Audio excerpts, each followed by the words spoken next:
Hello, everybody, and welcome to a new episode of the MinnMax Show, a place about games, friends, and getting better. I'm Ben Hansen. Thank you for being here. I'm joined by Kyle Hilliard. Hello. Joined by Jacob Geller. I've been anticipating this episode. Oh! Joined by Kelsey Lewin. Hi. Hi, welcome back to the show, everybody. This is the big episode of the podcast where we're running down our most anticipated games of 2026. We're studying the calendar. We're making our picks for what's at the top of our heap. Of course, what's absolutely at the bottom of our heap. By the end of this episode, you will have a full rundown of what's going to be happening this year. And then keep in mind that half the games will probably be delayed. And then there's going to be a bunch of other great games trickling in throughout the year as well. So please get ready for that. Which, I mean, Joe Doyle writes in, let's get right to community questions. They say, hey, which big game of 2026 do you think is most likely to get delayed out of 2026? Were you all factoring that in when you're trying to make your list? Oh, that's interesting. Not really. I actually wasn't. No, but that's an interesting point. Because it's like the only things that we really know about, it feels like, are coming out in the first half of this year. So it's like, well, it's not going to be Resident Evil. And so GTA again, question mark. I mean, probably. Yeah. And Wolverine's the big one for me where it's like, I could see it. What about Naughty Dog's game? That's not even. That's no, there's no way. Yeah, that's 2027. According to all behind the scenes reports of that thing. So I feel like there's no chance here. But we have a ton of great games to run down, share all that fun stuff. Also, if you're watching this, listening to this and saying, why aren't they talking about the Xbox Developer Direct?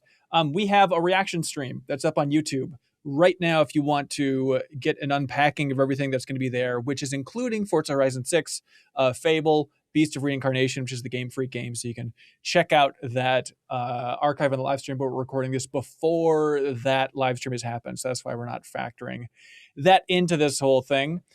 Also, out of the gate, you've probably heard, hopefully it's still relevant outside of Minneapolis, but you've heard that Minneapolis could use some help right now. It is a surreal city to be living in. You know, MinnMax is based out of there. Most of us live in Minneapolis and just can't really comprehend what's happening to our city. We pray that this does not happen to your city because it is the most surreal experience. We had a whole bonus pod talking about, you know, the ICE occupation, everything happening in the streets. I mean, still just reports of constant, you know, homes being barged into by, you know, where it's U.S. citizens who live there, and they're being dragged out into the street, brought away for days. It's a surreal experience. So there's a link in the description here if you would like to make a donation here for the Immigrant Law Center in Minnesota, which is what we raised money for during our Give to the Max charity stream. But their aim is to raise money to provide free legal representation to low-income immigrants in Minnesota. Thank you all for being so generous during the Give to the Max stream. I'm glad we kind of preempted this entire thing a little bit with that and raise some money for that law center before it really hit the fan. But now that it's hitting the fan, they can still use some support. So you can go to bit.ly/MinnMaxGives, follow the link in the description if you want to jump in and make a donation. And don't forget about what's happening here in Minneapolis. It is that weird thing of just like, this is going to hit other cities. And oh my God, please pay attention to this, everybody. It is bizarre. Also, I believe this Saturday, our friend and cohort Leo Vader is going to be streaming Hitman for 12 hours. Yes. Which is something he does every Saturday, but this time he'll be raising money. So that's another cool opportunity to donate. Yeah, twitch.tv/Leo Vader or youtube.com/Leo Vader for that live stream as well, if you want to tune in there and try and help the situation, because it is a frustrating thing to be in the middle of. But most anticipated games 2026. Let's unpack it. The way I like to look at this, and I think it helps when I'm making my list, I don't know if you all have the same thought, but it's just like, if all these games were sitting in front of me, what is the order that I would boot these games up in? You know? Yeah. Is that the right way to go? That's how I like to think about it. Yeah. Like even when I'm coming down to two, like if this wasn't in front of me and this one it was in front of me, which one would I grab first? You know, right. First. And maybe I have low self-esteem, but oftentimes I'm like, I'm not proud of the fact that I think I'd boot up this stinky little game first compared to GTA 6, stuff like that. But it really makes you gut check it about like, what are you actually looking forward to getting your hands on the fastest, right? But Kyle, you want to go first? Like, what's a big one for you this year? Yeah, I mean, I'll start. I mean, we're not really ordering these, but like I was thinking about it that way, and it like we have a few each, and the one that I want to put my hands on the most that I have like in front of me is Saros.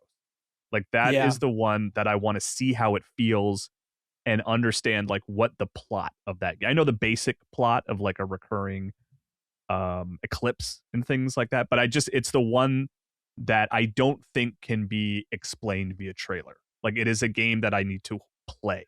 And so that is the one, if I had this list of games we're going to talk about here in front of me, it would be Saros, would be the first one I would. That is, Kyle, it's probably my also grabbing the game first. And it's like, I am so intrigued by the setting. Obviously, we're both such big fans of like Returnal story, but also it's like the time to being able to do an air dash in that game is going to be like 45 seconds. You know, it's like, it's like their games are both, you know, really intriguing from kind of an environmental storytelling perspective, but also it's like they are such arcade games, and every trailer for Saros has just been like, this is going to be another bullet hell, character runs at 45 miles an hour. You know, like it's just, you're going to be playing a game, which sometimes, you know, it's like, I'm excited for a lot of kind of like, oh, slower, more contemplative stuff, but like sometimes you just want to be able to run really fast and shoot a big gun, and you'll be able to do that shield, too. Absorb some bullets. Yeah. I feel like my preemptive, I mean, I don't know, this is a weird thing to say, but like my preemptive quote unquote complaint about that game is like, maybe it'll feel too close to Returnal. It might not feel like unique enough, which is like not really ultimately a bad thing, but like, yeah, I just want to play it and see how it feels. Yeah, if it does feel like, you know, the pseudo sequel to Returnal, I don't know how many people are going to be complaining about that, but like talking about getting your hands on it, I think the big thing for me with Returnal was like the videos never did it justice. Like, yeah, the game feel, controller feel, all that stuff, but also just like every video compressing all of the bullet hell, you know, on YouTube. When you actually get down to play Returnal, it's like, oh, this looks so much better on my TV than any video could possibly convey. And so I think having that same impact with Saros is going to be a biggie. Yeah, and I don't think Saros looks bad by any means. No, like every trailer I've seen of it like looks cool, but I can't help but kind of be like, it's going to be even better when I'm playing it, you know? Yeah, no, I think I'm with you for sure. I'll jump in with a weird one. Please. Right off the bat, Denshattack. That weird me too. train, like it's like a cell shaded, like cartoony looking train Tony Hawk, but set in giant scapes, because you're not skateboarding, you're a train. So you're like doing tricks off of like Ferris wheels and stuff. It looks truly insane. It is the exact kind of like weird thing that I love the like out of left field. Yeah, okay, great. Like, why not be a train doing Tony Hawk tricks? Yeah, and supposedly coming in the spring. And the weird thing is, you know, thanks to somebody for writing in about it, the idea that it has the same director as Ninja Gaiden Ragebound. It's an interesting team that's making this whole thing, but for sure, it's rare to have a trailer just immediately sell you. You see 1 second of gameplay, it's like, well, that's something I've never done, and I would desperately like to be a tricked out train. Oh yeah, I'm sold on like a picture of it. I'm like, yep, that I will play that. I remember it was in the pre-show for the Game Awards or for some, you know, like some show that we were watching. And I was like, oh my gosh, if this is what they've got in the pre-show, what are they going to have in the real show? And then Denshattack was like the most excited I was for anything that they showed. Yeah. Let's see. I think for me, I'll get this out of the way because it's going to be irrelevant by the time everybody hears this. But like Forza Horizon 6, set in Tokyo, maybe there's some vibes there that might be similar to Denshattack. But those games are just such easy, pleasant gaming. Forza Horizon 5 and 4 and 3. I think I got into it with 3. But I am very much looking forward to learning more. But check out the reaction stream if you want a full breakdown of everything there for Forza Horizon 6. But outside of that racing game, there's a surprising number of racing games on this list that I'm looking forward to. And one of them is Screamer. If you do remember Screamer, of course, it's coming out in March. But it is from a fascinating studio where it is a studio that's been around since 1994. And they released the original Screamer in 1995, which I remember buying at like a garage sale. And it was this legendary game for me that it did not even work on my computer. But like them reinventing it completely here and having like an entire anime aesthetic. And the part that they're showing more and more of with the gameplay is like it has really weird controls for a racing game where it's like, okay, you steer with the left stick, got it. And then the right stick is all about drifting. So it seems like it's going to be a little bit more like Ridge Racer, just for having like a wild level of control over your car. And I'm just excited about this team that's been around since 1994, making an infinite number of racing games. Like they also did like Hot Wheels Unleashed, Monster Jam Showdown, all that stuff. That's like, oh, that's surprisingly good. But just them like trying to take their first baby Screamer and reinvent it in a way here. And just have systems upon systems that are really different compared to other racing games. So I'm excited for the weirdness of Screamer. And it's impossible for Screamer to let me down, I must say. It's I'm going to the bank on Screamer. Ben, at the end of the year, will you have, I don't know, do you roll credits in racing games? I will on Screamer. Okay, you will. You're making that call. It's the Bayonetta Origins of 2026. Absolutely. This trailer looks awesome. Isn't it? Yeah, it's got like a real cool like anime aesthetic. Yeah, I'm curious to see if the Italian team can pull off anime well enough, but we'll find out. Jacob, you got one other than Saros? Yes, I've got plenty other than Saros, but let's start with, and Jeffem is spiritually embodying me as I say this, Slay the Spire II. Oh, God. A game that I think was maybe on my most anticipated list for 2025 as well. They are taking their sweet time with it, as they should, because I think Slay the Spire 1, I have said this before, might be a perfectly designed game. You know, like it feels almost like chess or something to me, where it's just like it just every decision in that game is perfect. And so, you know, they've got a lot to live up to with a sequel, but I can't imagine that it will disappoint. And my guess is this will be the most hours I put into any game this year. If I had to just bet like where my hours are going, based on my history with Slay the Spire 1, going to be a lot of them going into this card game. How much of it is still, not to diminish everybody's hype for the sequel to one of the greatest games of all time, I understand that, but how much of it is just, if it was just the words Slay the Spire 2 is coming this year, how much would your hype compare to like what they've shown? Are there like systems that they've shown where you're like, oh, this actually does look smart? It could be just the words. I mean, like they because you don't really know. They've shown that they have, you know, they have some returning characters and some new characters. And obviously I'm excited for the new characters, and I'm actually even more excited for the old characters' new cards in their deck, because it's really cool to have like a character that you spent 100 hours with suddenly have a new toolkit to play with. But like, I just have so much confidence in them that they could have shown nothing but a logo and then just drop it, and I would be just as excited. Yeah, that's going to be huge, especially now that Janet's super into it too. Like that could be top 3 in the 210s realistically, but of course it's too early to talk about the 210s. Everybody, we all agree, obviously. Kelsey, how high on your list of anticipation is Rhythm Heaven Groove, the new Rhythm Heaven game? It was on my list here. Hell yeah! So yeah. Although my list is like 7 games, I cheated. So yeah, that's fair. That's fair. That's a good example of like, if that game was in front of me, I would sprint to boot it up. Anything I got to do, you know. It's so wild to look at like the history of Rhythm Heaven, and be like, oh, I guess Mega Mix was 11 years ago. Like that was the last Rhythm Heaven. Isn't that weird to think about? The one on 3DS, yeah. I was looking because I loved Rhythm Doctor so much. I was like, what's the most recent Rhythm Heaven? And I was like, oh, it's a 3DS game from a decade ago? And it's like an expensive one, too. Yeah. Oh, really? Didn't it? It came out like right near the Switch or 2015, right after? Right? Okay. Yeah, that's always such a weird window for Nintendo games.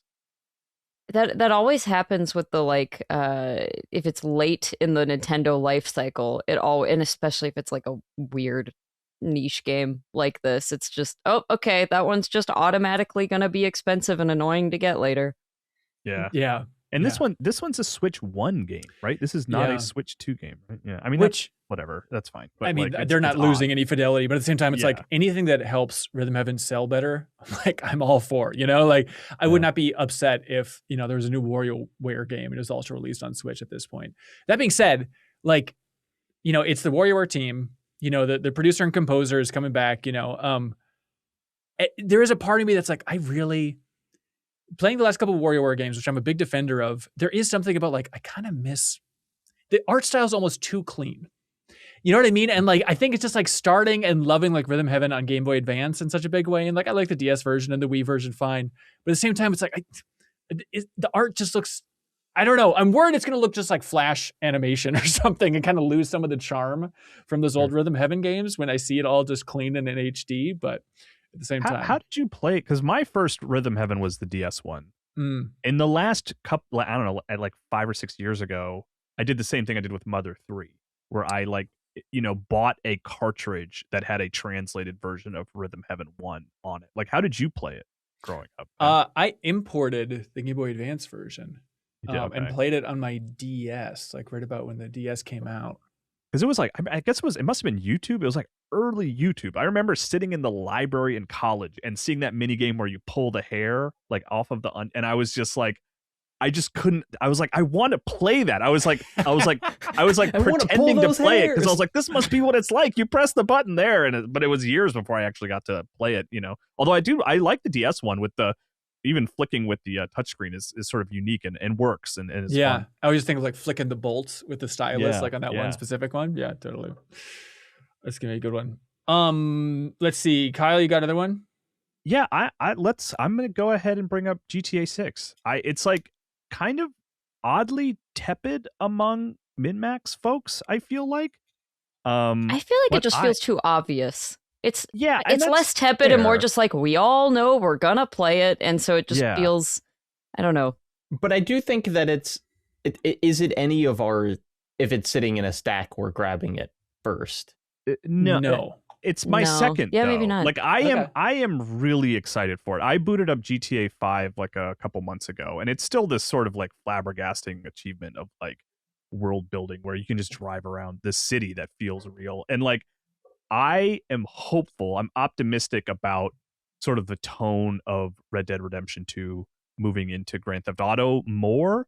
And I'm also just really excited for like a narrative about like an adult romance. Like I really am very excited to just exist in this world, and I'm very optimistic about the story because like if I'm like ranking video game stories, like what are my favorite video game narratives?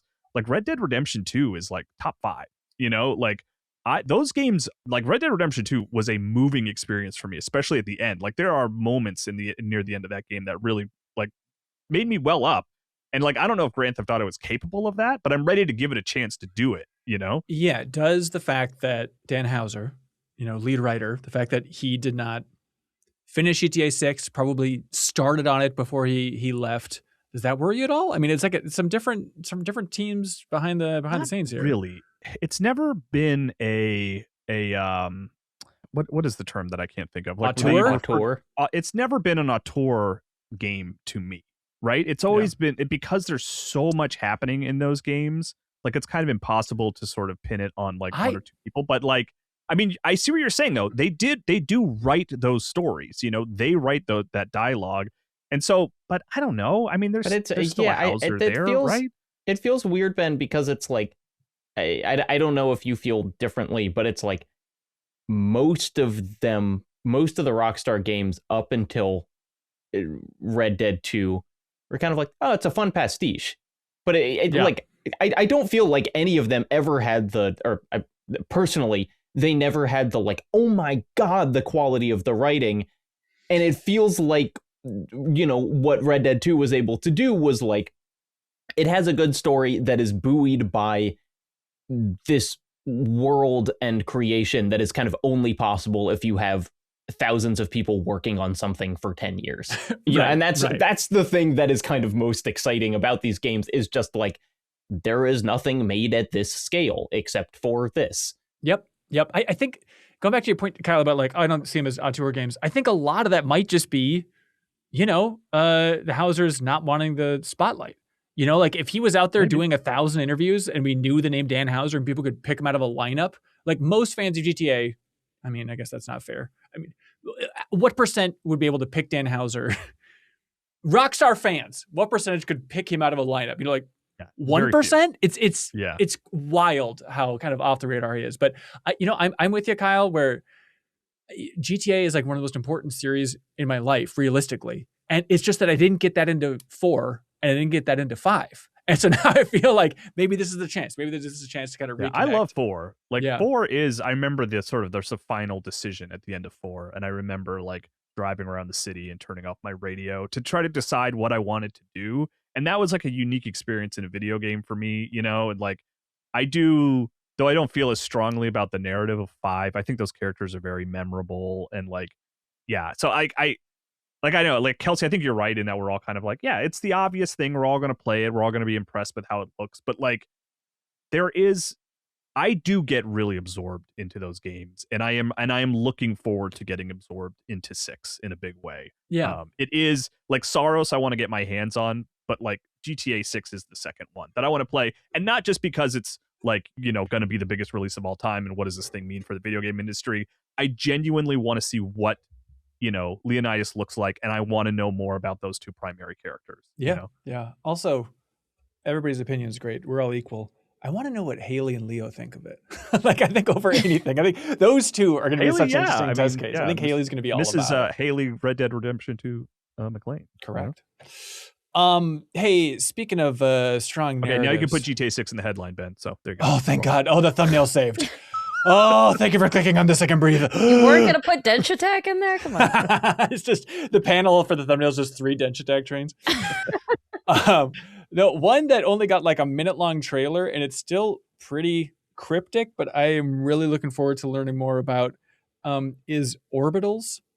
Do you guys remember this? That's on my extended list. Yeah. Oh, nice. Okay, so it's a Switch 2 exclusive published by Kepler, and the studio is called Shape Farm, and they're a studio out of Tokyo, and it's the one that looks like an 80s sci-fi anime, but it is a 2-player co-op game. So it's basically has the aesthetics, has the look, the color scheme, the vibes of 70s or 80s anime sci-fi stuff, but then through the lens of a, you know, It Takes Two split fiction style thing. Is it definitely, it's not just a game that can be played in co-op, it's a game that requires co-op? They have not said much. I was looking around online, and on their official site, it does say 2-player co-op adventure as like the billing. And so I think it is going to be locked in as a co-op experience, which, you know, it is just so cool that through the unstoppable willpower of Joseph Fares, like, that this is like a possibility, that is like, that he has proven this split screen dedicated 2-player only thing. It's like, oh no, it can live and it can be super successful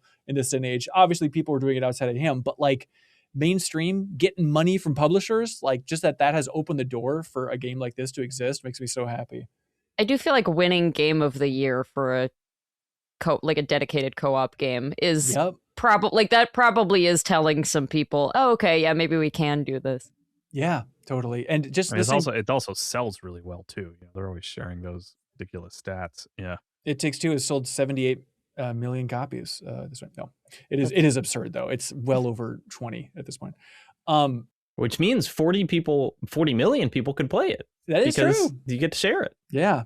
But it's fun too, looking at this trailer, like the soundtrack, it has my main reference point for it, and I can't make the sound with my mouth, but it sounds like old Konami soundtracks. You know, you think like TMNT or Sunset Rider has that like just this very distinct sound. And like the fact that they're pulling that in for this, I'm very excited about it. And let me go for it too, for just to be obnoxious, but because it's the same look of going for like old VHS aesthetics without like the tracking going over the screen or anything that obnoxious. But realistically, if they were in front of me, I would put this near the top of the heap. But the Samurai Pizza Cats game that they're making based on the old ass cartoon from the early 90s, which was one of my absolute favorites. And I was a really cool kid in college, and I rewatched it in college in my dorm room. I was like, and it held up. It did. It really did. I thought it was super fun. Granted, I was wildly depressed, but I thought it was great. But yeah, so the new game's called Samurai Pizza Cats Blast from the Past, and it's an action RPG. It does look good. And I played some games that the developer has made in the past, and like they're solid. It's like a good team taking a crack at this, and just the look of it, I think, is so awesome. Just for having, just something about the color scheme, the kind of softness about everything. It just looks perfectly like an old 90s cartoon, and I'm so excited that it's going to be an action RPG and not like a fighting game or something. You know, this way I can get to really soak in this world in a fun way. Did you play the? They did, yeah. Did you play the? I mean, it didn't come out here, but did you play the Famicom Samurai Pizza Cats game? Like, you ever boot that up in an emulator or anything? No, I think I might have looked at gameplay, but that's about it. But so clearly, I'm a fake ass fan. Thanks for You're not even importing the old game. Yeah, come on. Oh, good enough for Rhythm Heaven, but not Samurai Pizza. Oh, okay, don't. You're insulting the cats. Come on. While we're on nostalgic aesthetics, one that I want to bring up that I don't imagine is on many other people's lists is a game called 500 Caliber CONTRACTZ. We all had that. That's spelled with a Z at the end. Right. This is a game that the aesthetic is, instead of kind of classic anime or something, it's like very 2005 Flash game coded. Did you talk about this on an episode? Oh, like yes, a long time ago? It has a demo, and it's one of those games where it's like the Steam page just says 2026, so who knows? But like technically it is slated to release on this, and it's a 3D platformer, except virtually all of your motion is motivated by you are holding an enormous like 50 caliber sniper rifle, and when you shoot it you go in the opposite direction, and so if you shoot it at the ground you shoot up into the sky, and if you shoot it behind you then you like fly forwards. And even the demo just had this kind of like creativity of movement that is really like I haven't seen in many other modern platformers. And so, yeah, Kelsey, you're right. This has been on my wish list for like a year and a half at this point, but it says 2026, and I keep seeing it on my wish list and being like, God, I want to play that game. I love the trailer for this, which does like the old 2000s Windows Movie Maker like title cards at the beginning, fade in of the like crappy font and everything. It's very like, it's really trying to cultivate like 2004, 2005, MySpace kind of edginess. Yeah, that's cool. Funny. And the name of it is 500 Caliber CONTRACTZ with a Z. We're all going to remember it perfectly. Yeah, we got it. Unlock. I got one that you guys don't have on your list, which is the new Fire Emblem game, Fire Emblem Fortune's Weave. Thank God. So, yeah, I mean, I'm just excited for there to be another one. Three Houses was such a good Fire Emblem game, and then the Engage was... I did not really engage with it because it wasn't very good. Or it wasn't very interesting, I guess, is what... I was not motivated to really play it at all. But this one looks like it's... generational stuff, right? Like, where you can kind of, right? It's... They do this, like...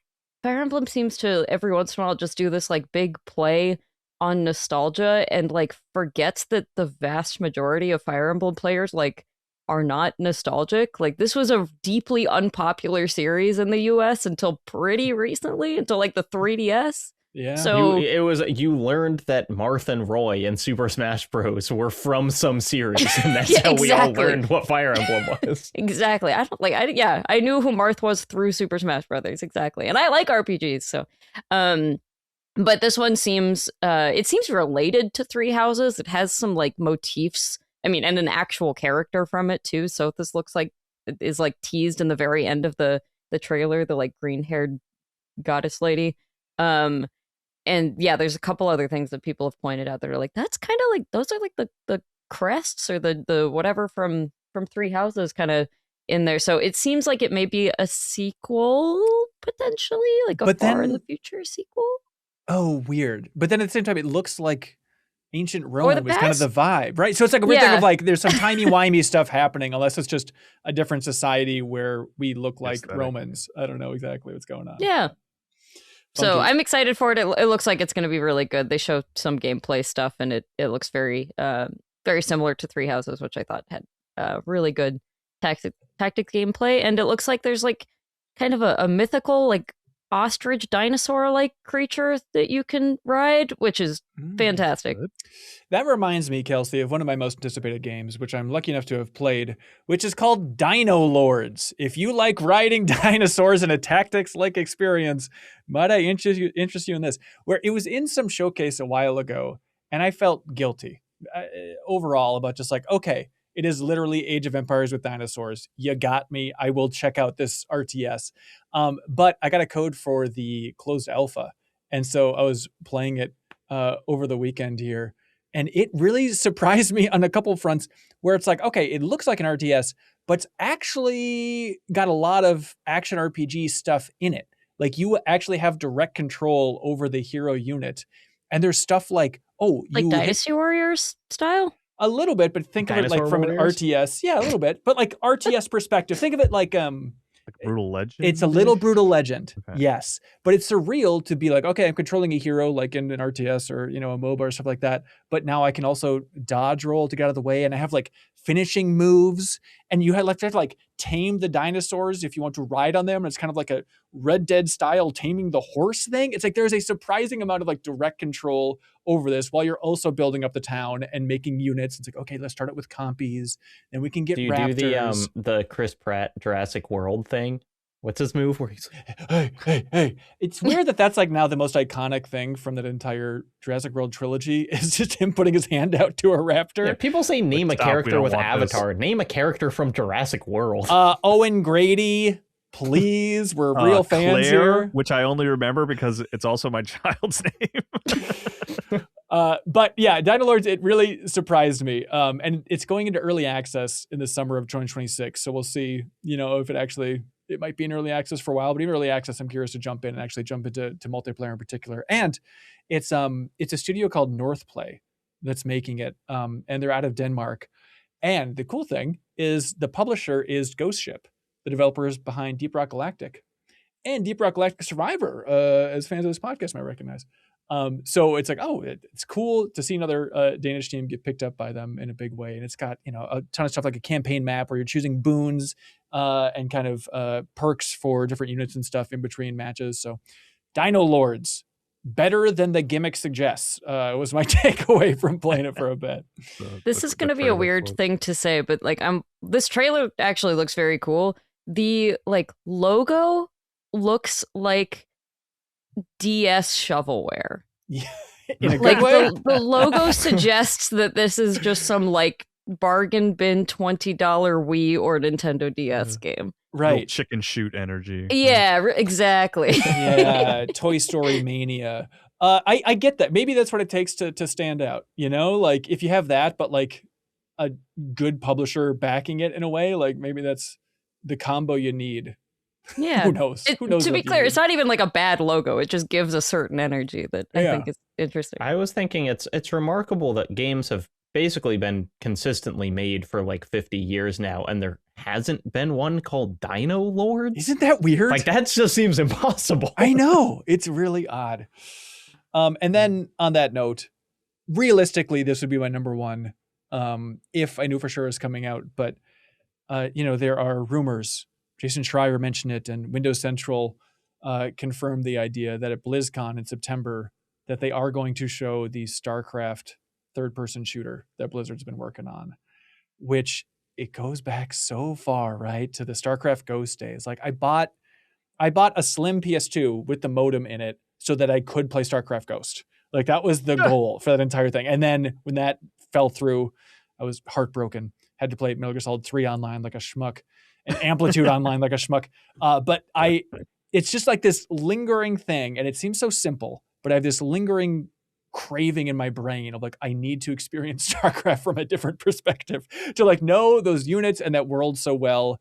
I am so excited to see what this is going to be like. And so the project's being led by Dan Hay, who was the producer for Far Cry 4 and was at Ubisoft for quite a while, Far Cry 5 as well.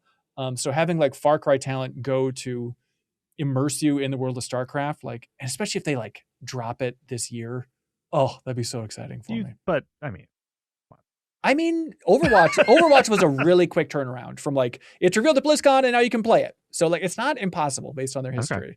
It's just Blizzard doesn't really release new stuff very I'm often. optimistic for you, Ben, but thanks, I don't know, man. While we are talking about kind of imaginary games, and hey, look, with what I'm gonna say, I desperately want this to come out. Is there any chance that Project Robot comes out this year? Ooh, Ueda's game? Yeah. No. I think that's kind of foolish and embarrassing for you to even say, actually. Okay. Foolish and I embarrassing. want to be clear. Yeah, I'll take it. Yeah, I'm wondering if I would play that before Saros, but I just feel like because of the kind of agonizing rollout of The Last Guardian, where they like showed trailers so far before they were ready, I kind of imagine that they have been holding back so they're not doing like a super long rollout, but even still seems more like a 2027 thing than 2026. Yeah, I can see that. A game that I am very excited for this year is Ontos, the new frictional games game. Oh, yeah. That's Jacob. That's also on my sort of run over list. Yeah. Most well known for the Amnesia series, but my favorite game of theirs and one of my favorite games is Soma, which is their sci-fi horror game. And this is another sci-fi horror game that I think technically is in the same universe. I don't know chronologically where it is compared to Soma. But I like it is truly Soma is like a forever buy-in game for me, where it's like, if you guys make that, anything you make resembling that, I am there. And I thought the trailer for this one looked really cool. Yeah. Is it just ambiguously 2026 at this point for Ontos? It is just ambiguously 2026. Okay. All right. A high compliment I can pay to this game, Jacob. I mean, embarrassingly, I haven't played Soma. So that wasn't really like a selling point for me, but it was just the sort of premise and aesthetic and sort of Bioshocky kind of sort of look of it that just really was kind of entrancing. And I'm like, ooh, this sounds cool. You're like you're in an abandoned hotel on a moon, and all the different sections of the hotel are like different scientists doing experiments. Yeah, stuff, it it just looks cool. It looks like a version of Judas I'm excited about, kind of like they have similar aesthetics, but this one I'm like much more confident in. I mean, it is weird that like in theory Judas is coming maybe 2026, who the heck knows, but then also Clockwork Revolution from In Exile, like that looks a little Bioshock inspired. I know Ontos a little Bioshock System Shocky. It's just like the tree is growing, and maybe the new Bioshocks revealed this year, so. Kyle, you feel guilty about this, so you already know it, but like, oh my God, you have to play Soma. I think, based on everything I know about your taste, I really think that game would hit for you. And they have updated it now where it's like, there are versions of it where you basically don't have to do any of the Amnesia monster closet hiding, which was always kind of the weakest part of that. Like, you can play it pretty purely as a walking simulator. And it's just like, it is just one of the best sci-fi stories made in the 21st century, and it happens to be a game. Yeah. Kyle, you should table that. We should talk about it in a more official capacity for what we do for Soma, because I also have never played it, and I do think it'd be an interesting one to talk about. Deepest dive. It's on my list. There's some other things. The Iliad's also on my list, so don't get too excited, everybody. But there's a possibility. I have another a non-hipster pick. With Resident Evil Requiem.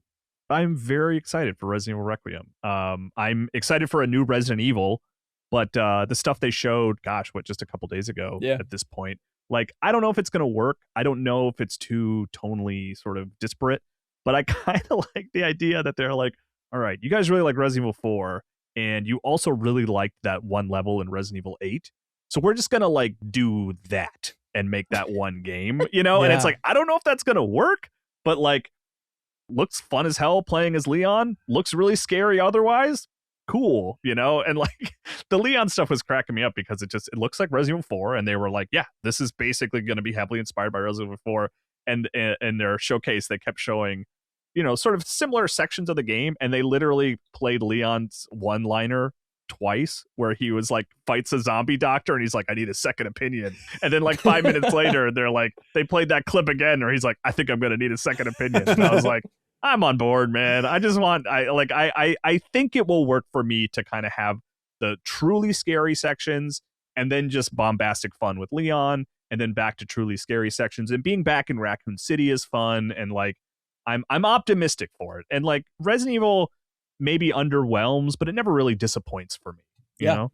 Yeah, I'm totally with you, where I watched that showcase, and it wasn't until seeing that showcase that it was like, oh, this is a sequel to Resident Evil 4. Like a sequel to Resident Evil 4 remake, if you want to put it that way, right? But it's just like, it is so it is taking that idea and just elevating the idea. Like, okay, you can also pick up enemy weapons. And so now when Chainsaw Guys comes at Leon, he can just pick up the chainsaw after he kills them and then use them on other enemies. Yeah. And like he has like a hatchet for it's like the plasma sword from Halo 2, you know? It's Yeah. like, I can finally grab that thing. Right. Yeah. It just looks absurd. Even like him like sharpening his hatchet that he's using as like a parry to get around. It just looks so absurd. And I'm just hoping that it's not going to be, you know, the part of the roller coaster where you go down, and then when you're playing as the other character, it's the part of the roller coaster where you're slowly going up, you know, like, is it going to just feel like molasses putting them next to each other? Like, I trust Capcom's design, but it's going to feel weird for sure. Do you think, and Kelsey, I'm so sorry to bring up Terminator on another podcast that you're on. Is as long as it's not a who will win in a fight, no. Leon Kennedy or the Terminator? Or like the Terminator 2 of like, they keep making games and they're like, this one is really a follow-up to Resident Evil 4. Right. Because like part of the billing for Resident Evil 8, I don't think they were doing this officially, but all of us were like, oh my God, it's like a great amusement park ride through all these different places. It's totally like Resident Evil 4. You're back in a European village. It's amazing, right. You know? I do think so. Yeah, they can pull that 1,000 times. Even like every beat they have for the marketing of Revelations 2, be like, you know, maybe this section is a little bit reminding you of Resident Evil 4. Like, they are going to do it forever, I guess. But yeah, you make one of the greatest games ever made. You just get to keep saying we're making another game like that. But it's so weird now to be like, compared to when, 6, I guess, came out. It's like, yeah, but now I believe they will do it. You know, now that Leon's back in a starring role, like, I have faith in that team and the work that they've done in the last couple of games. And, you know, it looks actiony for Leon for sure. But I will say, like, it does freak me out that the idea of like, okay, you're going to be fighting zombies again, which in and of itself, very exciting. It's been a long time. But that the zombies like remember parts of their past lives. You know, like, I never thought the scariest part of it was seeing a zombie would be the zombie being like cleaning a mirror or just pressing a button endlessly on an elevator because that's what they remember from their occupation, their past lives. But that's a cool idea. It's very much going back to that Romero zombie, because that is very much a, like, you know, Night of the Living Dead, Dawn of the Dead kind of thing. Yeah. Where they, I think, whatever the last of the Dead movie was, that was a big factor of it too. But Land of the Dead. Yeah, I think so. Yeah, but like you know, the original Resident Evil was heavily inspired by like that sort of, you know, that Romero zombie. So it is exciting to see it again, and it is cool. Yeah. Also, it's weird that they show that you're going to be crafting with like zombie blood. You're going to be like scraping up zombie blood and like dialing it in. And then there's a weird shot of like Grace like injecting her concoction into a zombie and it just explodes. And she's like, oh, I got the measurements wrong. I'm like, wait, that's an option? It's just to have them explode from your weird crafted vials? All right. Yeah, I'm excited for that. And it's coming out damn soon. It's coming out the end of February here. So no promises, but look forward to a lot of discussion about Resident Evil Requiem. Seems to make sense. So stay tuned, everybody, on that one. I'm going to, this might not happen this year, but I think there's a chance it does. And that is, if I'm being honest with myself, probably the thing I'm looking forward to the most, which is Stranger Than Heaven, previously known as Project Century, the new RGG game that is set in like at least 3 different time periods. It's like through the 1915 through like the 40s. Yeah. And it's just, I'm so excited because I love the Yakuza games so much. I'm so excited to see them do something a little different. Like they're leaving these characters behind to like craft something different, but still clearly going to be, you know, just their craftsmanship. Every single Yakuza game, even the weird spin-off ones, are just, you know, when you pick it up, you're like, I am going to have a good time with this. The writing is going to be fun. There's going to be interesting things to do in this. And so I'm really looking forward to just like a blank slate. Like, what are they going to do with this weird new character, Mako Daito? Yeah. What are they going to do in this world and in this time period? Right? Yeah. He might be immortal. God. He's like, seemed like he had like kind of glowing eyes in one part of the trailer. Like it's a weird, there might be some magic. This I think is going to be really interesting, but yeah, no release date for that. But unlike Ueda, no one ever went broke, you know, betting on an RGG game coming out. Right. It's like they make games. They get them out the door. I think if it's not this year, it's like early next year. So I think it's an okay bet. Yeah, it's gonna be interesting too to see it put up against Gang of Dragon, like the original Yakuza creator who went off and was Yeah. making that kind of spiritual successor with NetEase. And it's like, hey, I'm another also crime excited story. for that. That looks cool. Another crime story by all means, but it's like, okay, you compare that versus, okay, but what about a crime story set across 100 years with a character that's jumping through time or whatever the hell's going on here? It's like, it is so much more interesting. But yeah, Stranger Than Heaven. I can't wait to see more about that weird thing. I am excited for a little game called Control Resonant. Oh, yes. It's almost like we don't even need to say that much about this one. I mean, we're all big old Control fans, big old Alan Wake fans.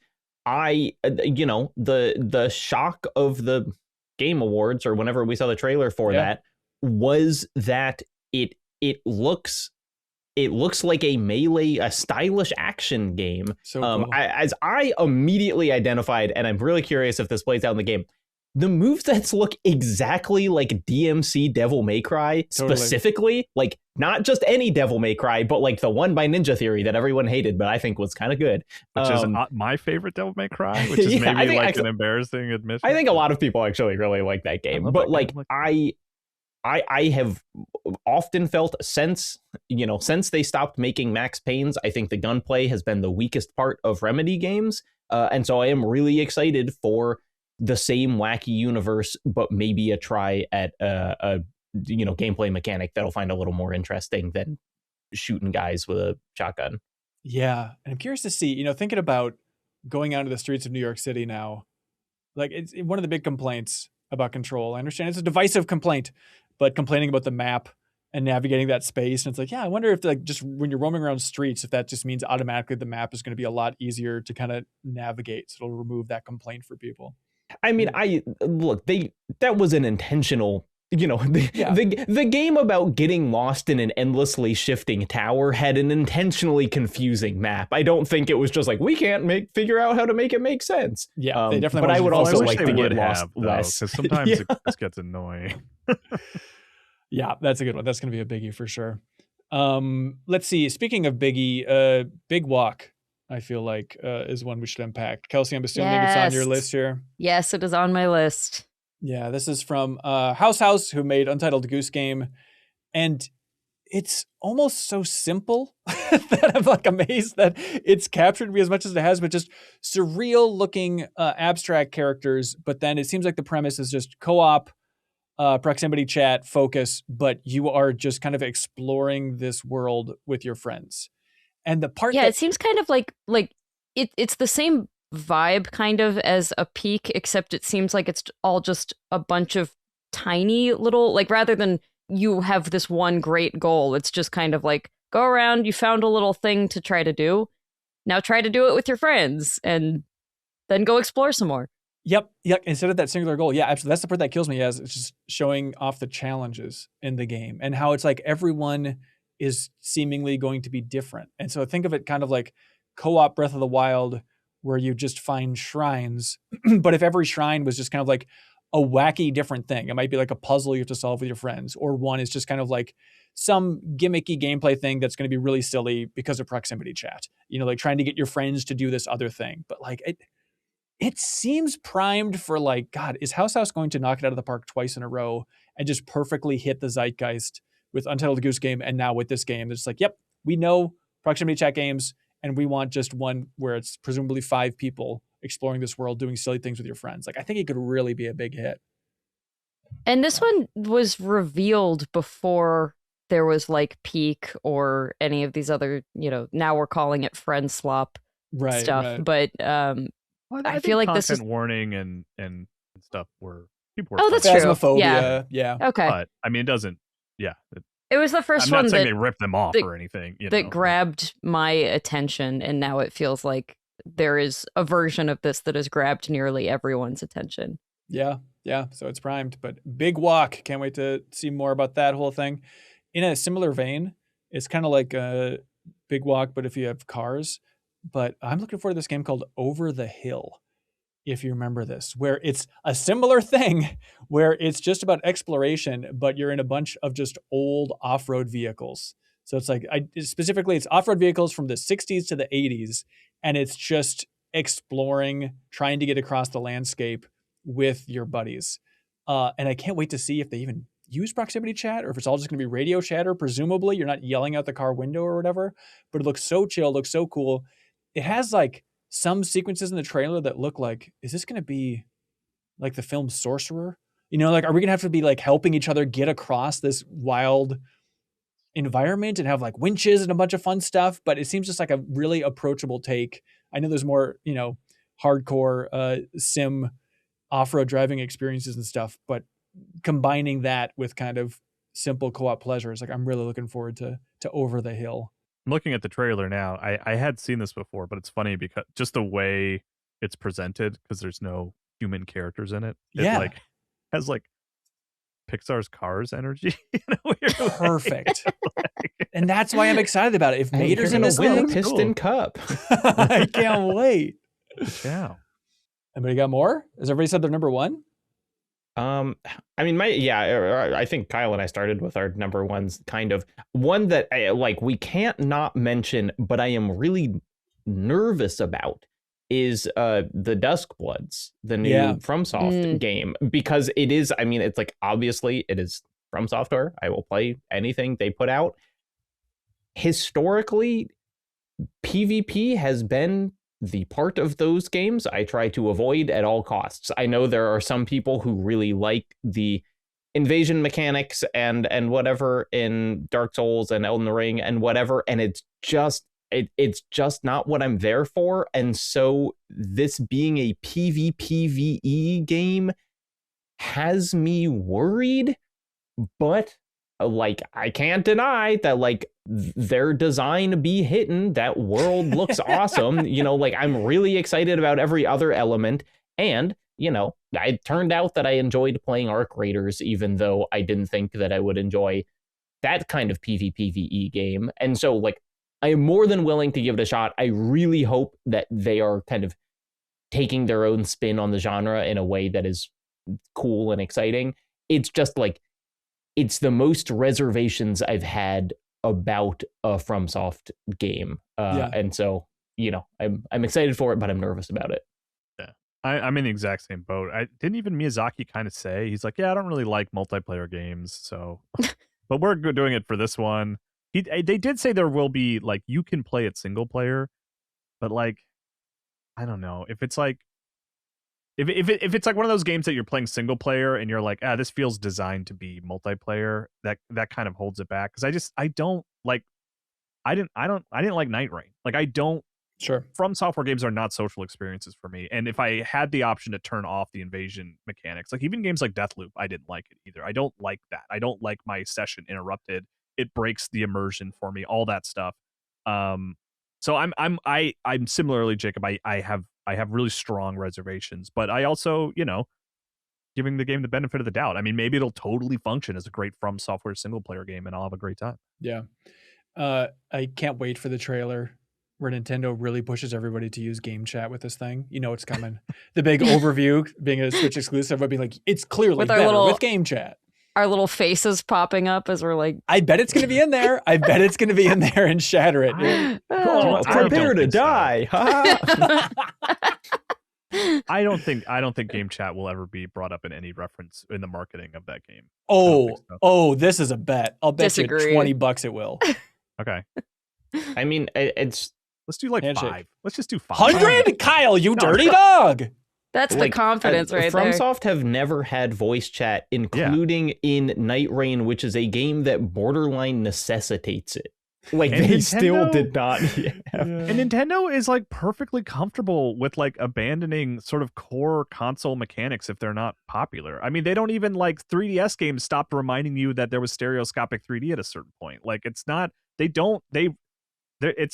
not trying to sell. I don't know. I really don't think it's going to be a factor. I don't think, and if From Software says, no, we don't want to do that, I think Nintendo's going to be all right with that. You're right. That's the factor, I think. Yeah. But then again, if it's a Switch exclusive, you know, if they're paying the bills, they're like, shut up, Miyazaki, put a floating face over this character for the sake of this feature. Like, I don't think From Software would do that. I don't think they would the ruin their bet game stands. that way. I mean, if they've made, if how old is Dark Souls, right? How old is Demon's Souls? If to this day they still don't like aren't like responding to fans screaming that they want like better cooperative play, and they're like, that's just not the artistic direction we're going. I don't think Nintendo's going to suddenly make them cave to that. Yeah, you're Like, probably right. They're the ones in charge. They're making a From Software game for a Nintendo platform. Nintendo's going to take whatever they can get. See, this is what makes it a fun bet. It's the collision of the power of Nintendo versus the collision of the power of Miyazaki, and that's why $20 on the line, Kyle. This episode is sponsored by DraftKings. You know how many of those we turn down every week for potential ads on this podcast? We could all be millionaires. Oh, can you imagine? Speaking of which, I'm going to feel like a millionaire when I get to play PVKK, which has a much longer name, which is very challenging to explain. Oh, is this the big gun game? The big gun game. Honestly, it is my most anticipated game of 2026 if I'm looking at this. This is from Bip and Bits, which is from the developers of Dome Keeper, which is a simple game, but it's just one that I love so much. And so every trailer for this just gets more and more cryptic and more surreal. But it starts out, the idea, the description, at least on Steam, is operate your planetary defense cannon to fend off an interplanetary invasion from the comfort of your cozy bunker. You're here to stay, so obey your superiors, press the right buttons, and sip your daily tea ration. It's good for you. And so you just know that eventually this game is going to get weirder and weirder, and you're not just firing a cannon at alien invaders for a 10-hour experience, whatever the hell it is. But even that idea of like having to like keep up all the tools and learning your little stations so well as the lore of the world starts to seep in more and more, and presumably things start to break down, I think it's going to be so cool. And they show that you can play Dome Keeper on a little screen on the side. So it's worst case scenario, it's containing a fantastic game within it. Yeah. This looks like the kind of completely inscrutable games that my partner likes, and there's like a game that I think has to do with, like, it's not a canon, but it's very similar, that looks exactly like this, and it's apparently not made by the same person. And I wish I knew what it was called, but I'm shocked that there's overlap for the first time between my partner's weird tastes. This is it. It also reminds me of, there's an FMV game that I played a couple of years ago called Not for Broadcast, where you are essentially like the editor in a live stream, and it's another game about just like getting to know your station, getting to know all your tools, and then eventually making decisions about what to do with it. And that game was really neat. Sweet. Yeah, I can't wait. But yeah, it's got a long name, but the main thing, PVKK, and it's coming out in Q3 2026 is what they say about that thing. Planetenverteidigungskanonenkommandant. Very good, Kyle. Very good. I'm so glad one of us attempted that. That was good. I know there's a demo out for it, and I haven't played it yet, but Reanimal is quite high on my list. I'm very excited about Reanimal. Yeah, this is from the Little Nightmares team.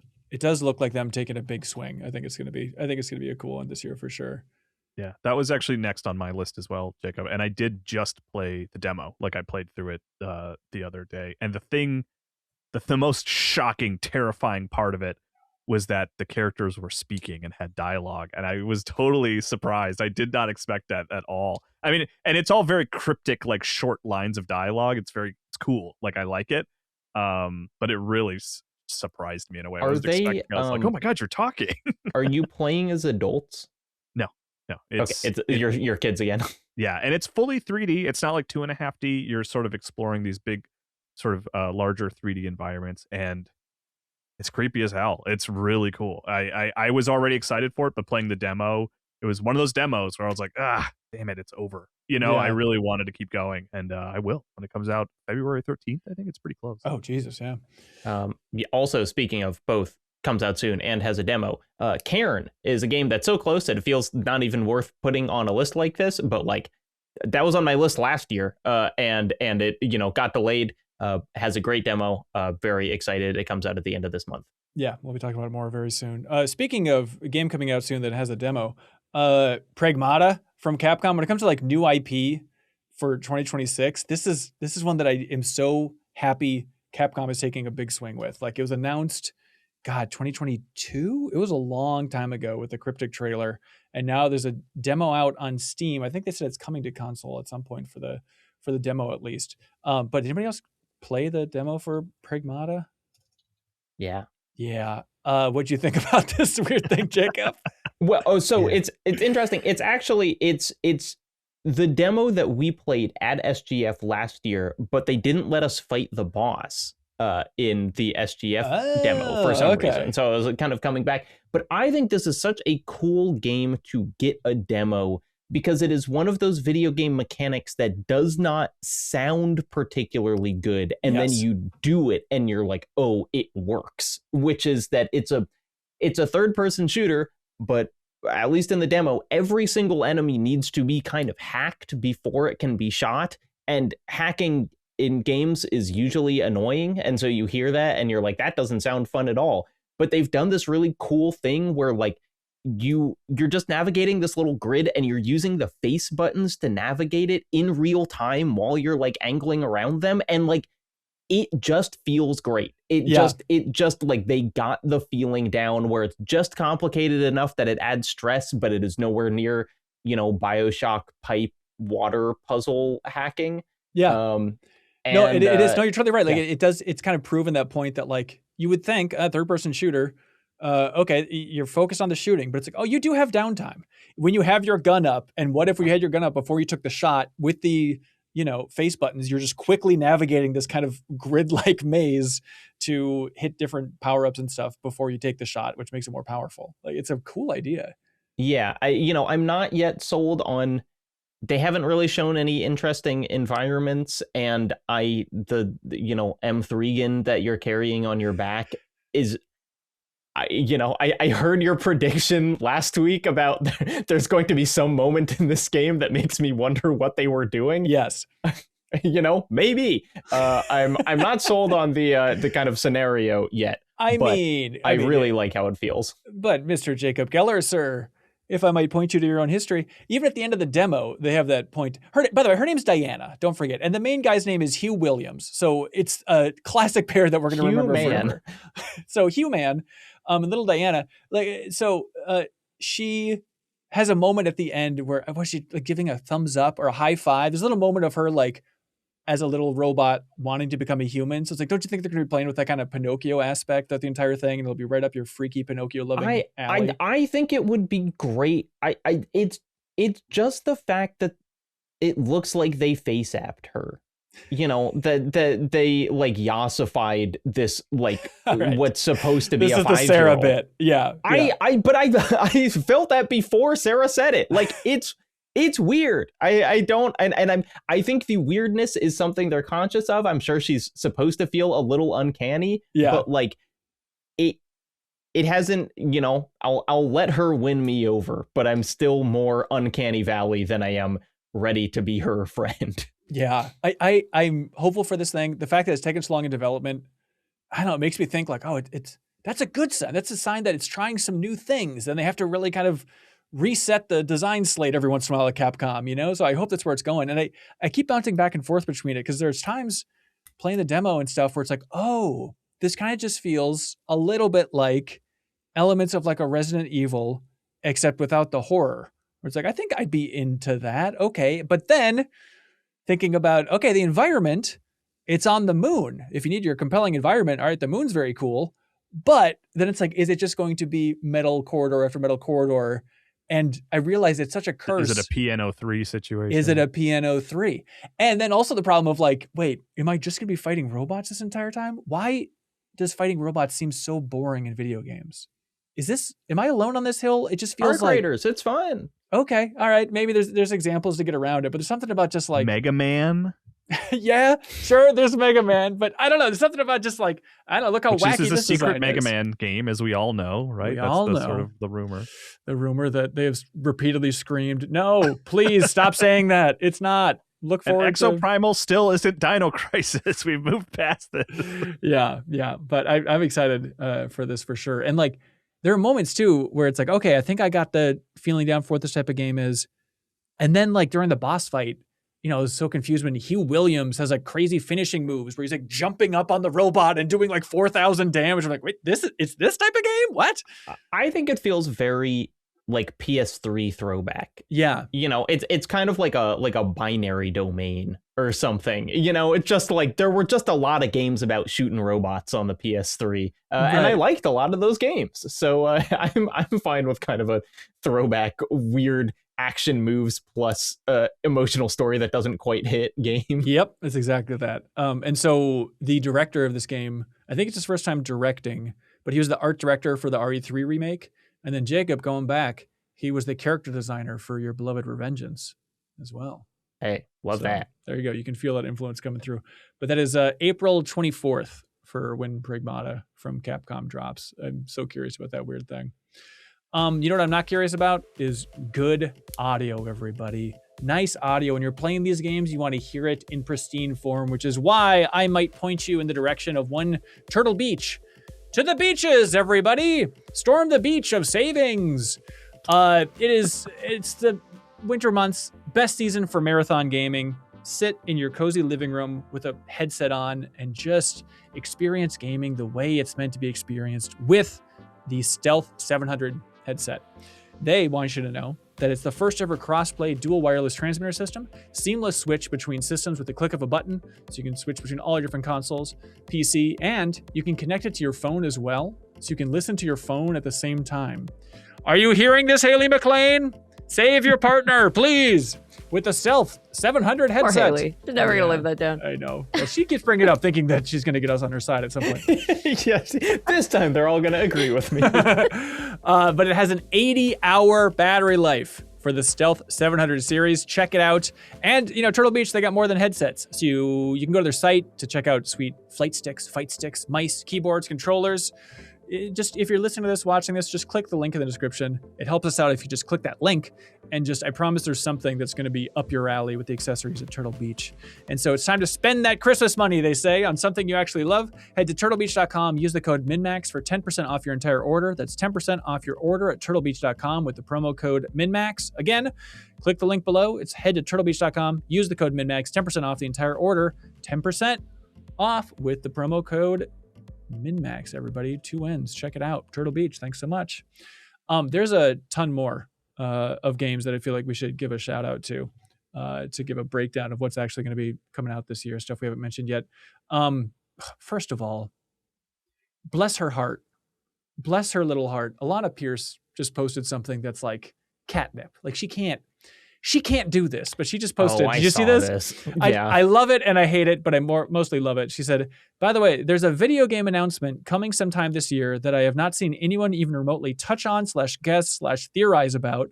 And I think people are going to absolutely lose their minds. I have nothing to do with it. I'm just genuinely excited to see the reactions. It's like, that's the best thing you can hear. Just something this year is going to make us go, what? Like, that's all I know. And I keep thinking about it, but then I'm like, well, no, it wouldn't be that because people are excited for that. It's right. If I can conceive of it, it can't be that. Right. Yep. That's the fun. But let's see, other odds and ends. Jacob, that new Deconstruct Team game. Have you looked into that at all?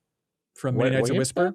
So Many Nights of Whisper, that team's next game, it's coming out this year. It's called Virtue and a Sledgehammer. Which is a very good name for a game. Great name. Yeah, and the description is, go back to your hometown and tear it down with a sledgehammer in this narrative exploration game. Confront your past in a devastating story about feeling like you no longer belong in the place you grew up. So that seems very up their alley, and I'm looking forward to that one for sure. Kelsey, Pokemon Pokopia? It's on my longer list, but I think this could be terrible and slow and not fun, but I also think it has the potential, especially multiplayer. It is one of those not everyone has to have a copy of the game to at least participate kind of things. But yeah, like little Minecrafty, little Dragon Quest buildersy, little Animal Crossing-y, just I think it'll be cute no matter what, and remains to be seen if it's like compelling and I want to keep playing, or if I'm just like, this is neat. I'm sure people who are younger than me will really like this. Yeah. I mean, my reaction to that was like, wow, that is brilliant. It's too bad they're gonna whiff it. It's like what a great idea that they won't quite execute on, but I would love to be wrong. That would be my fear is that it's just gonna be real poor quality of life stuff. Like every time you gotta make some flowers, you gotta watch a long animation and go into like a long menu kind of thing, and that'll just kill it for me. It is being developed by Omega Force, so it's like that. It is that glimmer of like, okay, maybe a different team could move this thing along. Who's Omega Force? Like what? The Muso games, Dynasty Warriors Okay. Origins recently. Yeah. Gotcha. So yeah, I'm curious to see about Pokopia. There's other stuff. Let's see. Mugenics is one that's coming out February 10th. It's coming out real soon. I feel like we've been hearing about that forever. This is from Edmund McMillan, Binding of Isaac and Super Meat Boy, all that stuff. He's been working on this thing for so long, on again, off again, right? So I'm curious to see how that actually comes together as a roguelike tactics game. Mario Tennis Fever, February 12th. Marathon, March 5th. I'm more and more curious about every day. John Carpenter's Toxic Commando, March 12th. Can you believe that? Within 2 months, we'll be playing that John Carpenter weird game. I've got Onimusha. What do you mean by on my we? list. Oh, well, we're all going to jump in co-op for Toxic Commandos. Yeah, Onimusha, I think is going to be exciting for sure. Let's see. 007 First Light coming May 27th. Leo can't wait. The Lego Batman game, May 29th. Latest Game Informer cover story. Get a plug in there real quick. That's true. GameInformer.com/subscribe. Jacob Geller, you didn't include the game that you've included in every anticipated and six-shooter duel episode, which is Kingmakers, supposedly coming out this year. It's on my list. I don't think it actually has like a release date anymore. It said 2025, and now it doesn't say anything. It just I think says there was a disappointing update from them recently, wasn't there? They delayed it. It was supposed to come out last year, yeah. And with the delay, it's just kind of an ambiguous thing. Okay, real quick. Ace Combat 8 coming out this year. Of course, Wings of Thieves. I think we're all looking forward to that in our weird, twisted way. Beast of Reincarnation, in theory, Game Freak's game. We'll know more about it by the time this podcast airs. Bubsy 4D. Just to interject here, Fable is kind of the same zone. By the time you're listening to this, we probably know more, but I'm very excited for Fable. I'm very curious about that. I am for sure, too. And it's crazy to think that, 2 Playground games will be launching this year as well. So, I mean, unless they push Fable, but save that for the reaction stream. Fields of Mystery. Have you heard about this? They say that's coming out 2026, according to this official roundup on GameInformer.com/2026. Gears of War E-Day, Halo Campaign Evolved, Marvel Tokon, The Fighting Souls. I'm very curious about that fighting game. Mixtape, still excited for that one. NBA The Run, which was that NBA Street successor that, it's a sign of some quality that the NBA at least is like, hey, we'll attach our name to that. So if you're looking for the NBA Street follow-up, that is the glimmer of a chance right now. Prince of Persia, the Sands of Time remake. We're looking forward to that dropping in 2026. Or at least we were until about half an hour before we started taping this podcast, where Ubisoft is doing even more wild restructures and canceling games left and right. And so that one is gone at this point, which is sad. Star Wars Zero Company is the Bitmob game. Is it Bitmob? But then Respawn's also collaborating on it, and that's the Star Wars XCOM game. That looks pretty cool. Curious to see how that goes. The Galactic Racer, the other Star Wars game. The Adventures of Elliot, the Millennium Tales, of course. Philadelphia will all be going there this year. There are no Ghosts of the Grand. I can't wait to see what that game actually ends up like. The Tomb Raider 1 reboot, Legacy of Atlantis. Yoshi and the Mysterious Book. How mysterious will that book be? We'll find out. And then a game that they have said is going to be coming any day now since 2018 at least is that Witchbrook. Remember that Chucklefish's game where it's like Stardew Valley but Harry Potter, and it's just that actually supposed to come out this year? That's what they say. That's what they say. All right, We'll see how it all goes. Anything we missed that people are jonesing for? I played a demo earlier today for a game called Dead is Disco, which is like the coolest thing I've ever played. It doesn't have a release date attached to it yet, but it has a playable demo, so fingers crossed. Hey, you never know. Sounds good.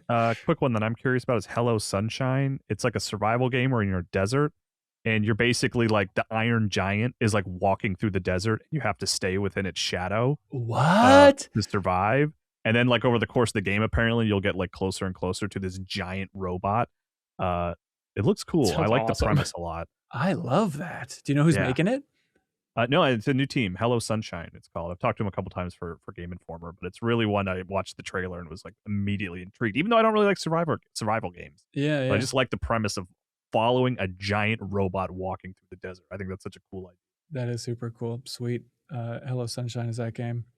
All right. There's going to be lots to unpack on the MinnMax Show podcast this year. So stay tuned, everybody. Subscribe if you don't. We'd appreciate that. Also, speaking of subscribe, service plans. Who needs them? You're locked in. Maybe some things are more expensive than you need, but hang on. Jacob, pick up your phone. It's urgent. Ring, ring. That's right, Jacob. There's somebody who can help. That's Mint Mobile, everybody. Mint Mobile, they are offering a more affordable way to use your dang phone. For an extra boost here, I know Janet uses Mint and loves it. And so I asked her, like, Janet, remind me how much you like Mint Mobile genuinely. And in a very Janet style fashion, she sent me about 6 paragraphs, just a wall of text about how much she enjoys Mint Mobile. She's like, I recommend it to everybody. It's like $360 a year for me with unlimited data. She bought their merch because she's so passionate about Mint Mobile and their design. She's a little bit out of her mind for Mint Mobile overall. But it is an option for you, and you don't have to change your phone number. You can switch to Mint Mobile, save a ton of money. The end of the year sale is still going on, but only until the end of the month here in January. So you can jump in if you want to switch to Mint Mobile, save some money. All the plans come with high-speed data, unlimited talk and text delivered on the nation's largest 5G network. And you can use your own phone. Use your own phone number. All the existing contacts will carry on over. So this January, quit overspending on wireless with 50% off the unlimited premium wireless plans. Start at $15 a month at mintmobile.com/MinnMax. That's mintmobile.com/MinnMax. Check out the link in the description.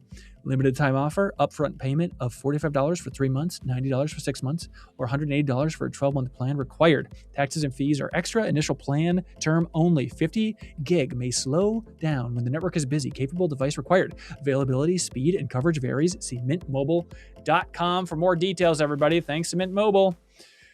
There's another game that's out right dang now. We don't have to anticipate nothing. We can live in this game as it is here. That's a terrible setup. Good. That was perfect. That was great.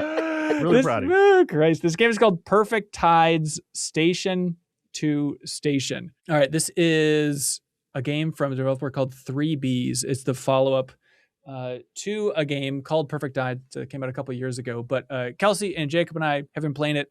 One Chris Plant over there was raving about it.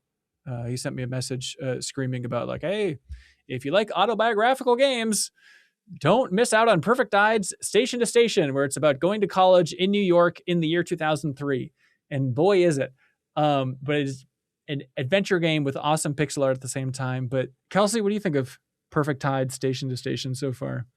Yeah, I think it's a very well-written game, which makes sense for a game like this. I have really been enjoying it. I do think that there are a lot of people who are going to not find it relatable. I think if you don't do any sort of creative or writing work, you might find it a tiny bit insufferable in the sort of it's about an 18-year-old, and this 18-year-old is like, I'm in New York City to become a writer, and my life needs to mean things, and I need to meet people that mean things, and I can connect with that and a lot of the experiences of Mara, the main character here, especially as it relates to relationships and imposter syndrome and stuff like that. But I do I just noticed. Yeah, I found myself thinking a few times. I was like, man, if I didn't find this relatable, I think this would annoy me.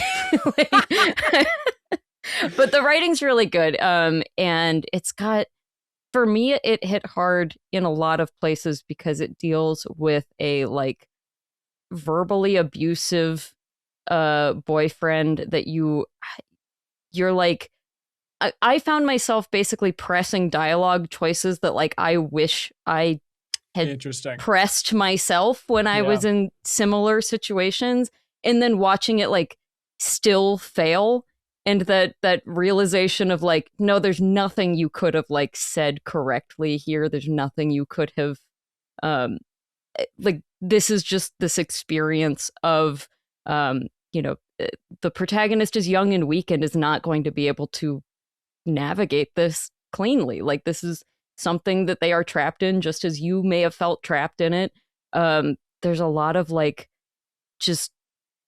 If you're an anxious person, you will relate so much to this game. There's just so much overthinking and dread and imposter syndrome and that sort of thing that really I found it very relatable.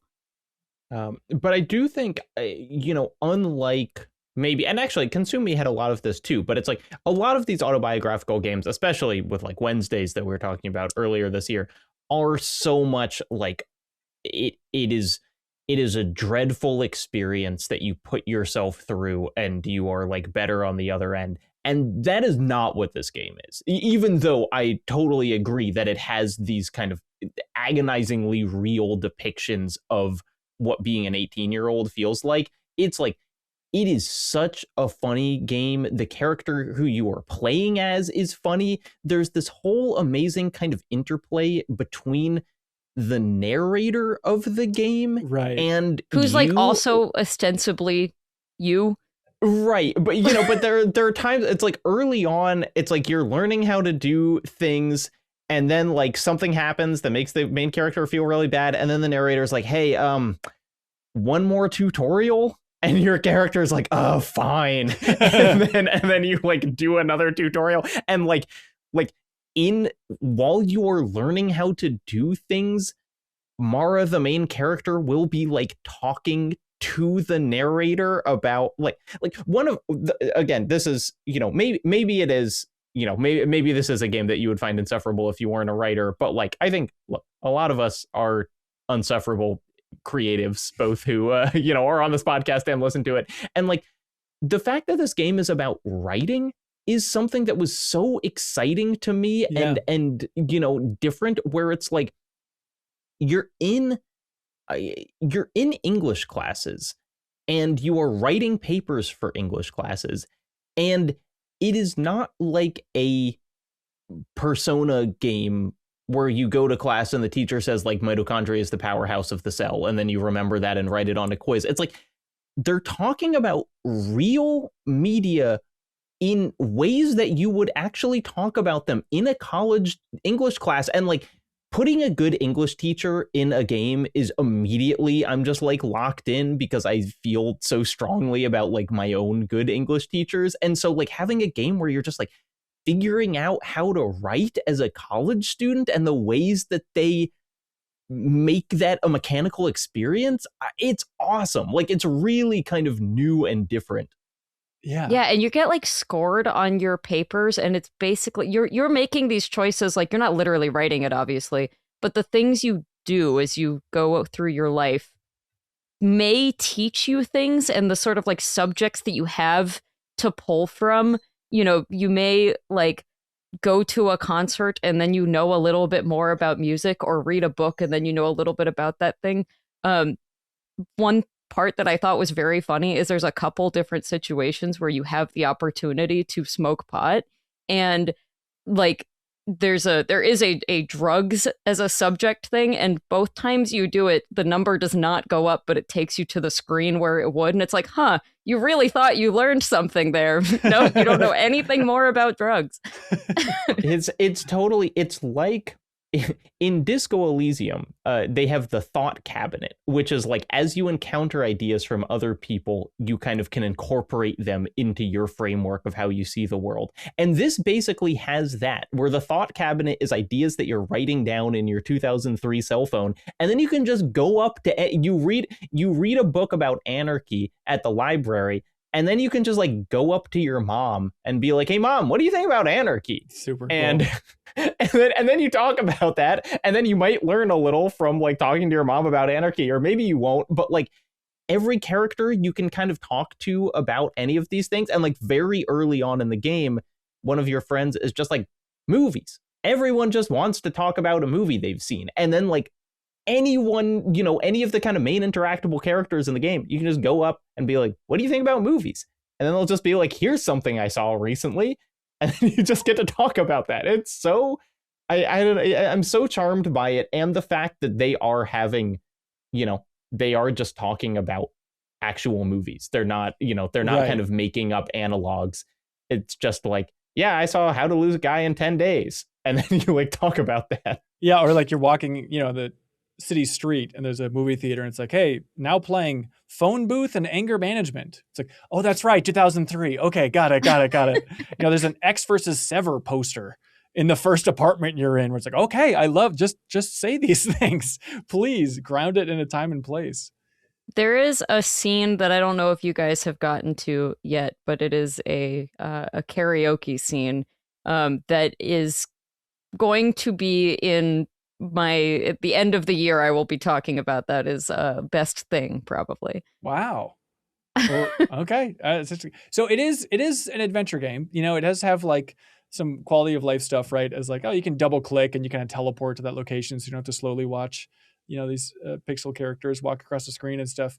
How are you guys finding just making progress in the game overall? And I'm not asking that just because I got stuck in the very first prompt and was very confused with the basic game. No, I found it. There've been times where I've felt a little stuck. And I think after the first one that really stuck me, which was just like, I didn't realize I needed to like also be checking my email and to see if anyone is online on instant messenger and stuff. Like now I think I've got more of a hang for like all, you know, the classic adventure game thing where you're like, apply spoon to every object in the room because I'm stuck and I don't know what to do. So now I think I understand what all of the like apply blank to blank things are so that I can move forward. But I've had several times where I am just doing that. I'm just going, I don't know, I guess let me check this, let me check that, let me just try talking to you about literally everything in my phone. I don't know. Yeah, I don't like adventure games, and so I was worried starting this that I was kind of like, maybe I wish this was just a linear, you know, visual novel or whatever. Right. And I have not found it. I'm not as far as you are, Kelsey, but like once you learn just kind of the things the game expects you to do, you're not really having to like go fetch an item from one location and use it in another location. You know, it is just kind of like, have you talked to the right person about the right thing? Have you checked your IMs on the computer in addition to writing your essay? And like, it can be, at the beginning, I was a little kind of baffled by it, but now I feel like it's like, after like 15 minutes of friction, I have been able to basically just play the game and be like, yeah, that makes sense. You know, I should have talked to that person before I left this scenario. Yeah. I will say we're also playing the build I'm playing is like surprisingly unfinished. There's a lot of placeholder art and stuff in it. And there was even a point where it just says, here's what's going to happen here. Oh, wow. Sorry, playtesters. And so, so, I mean, the game is now out, so I assume this build was just made like, you know, month plus ago. Sure. But there are a couple of things where I'm like, okay, like I just have to stretch my imagination here. And but it's mostly just been like, there's a couple instances of placeholder art throughout the game that's not too bad. Right on.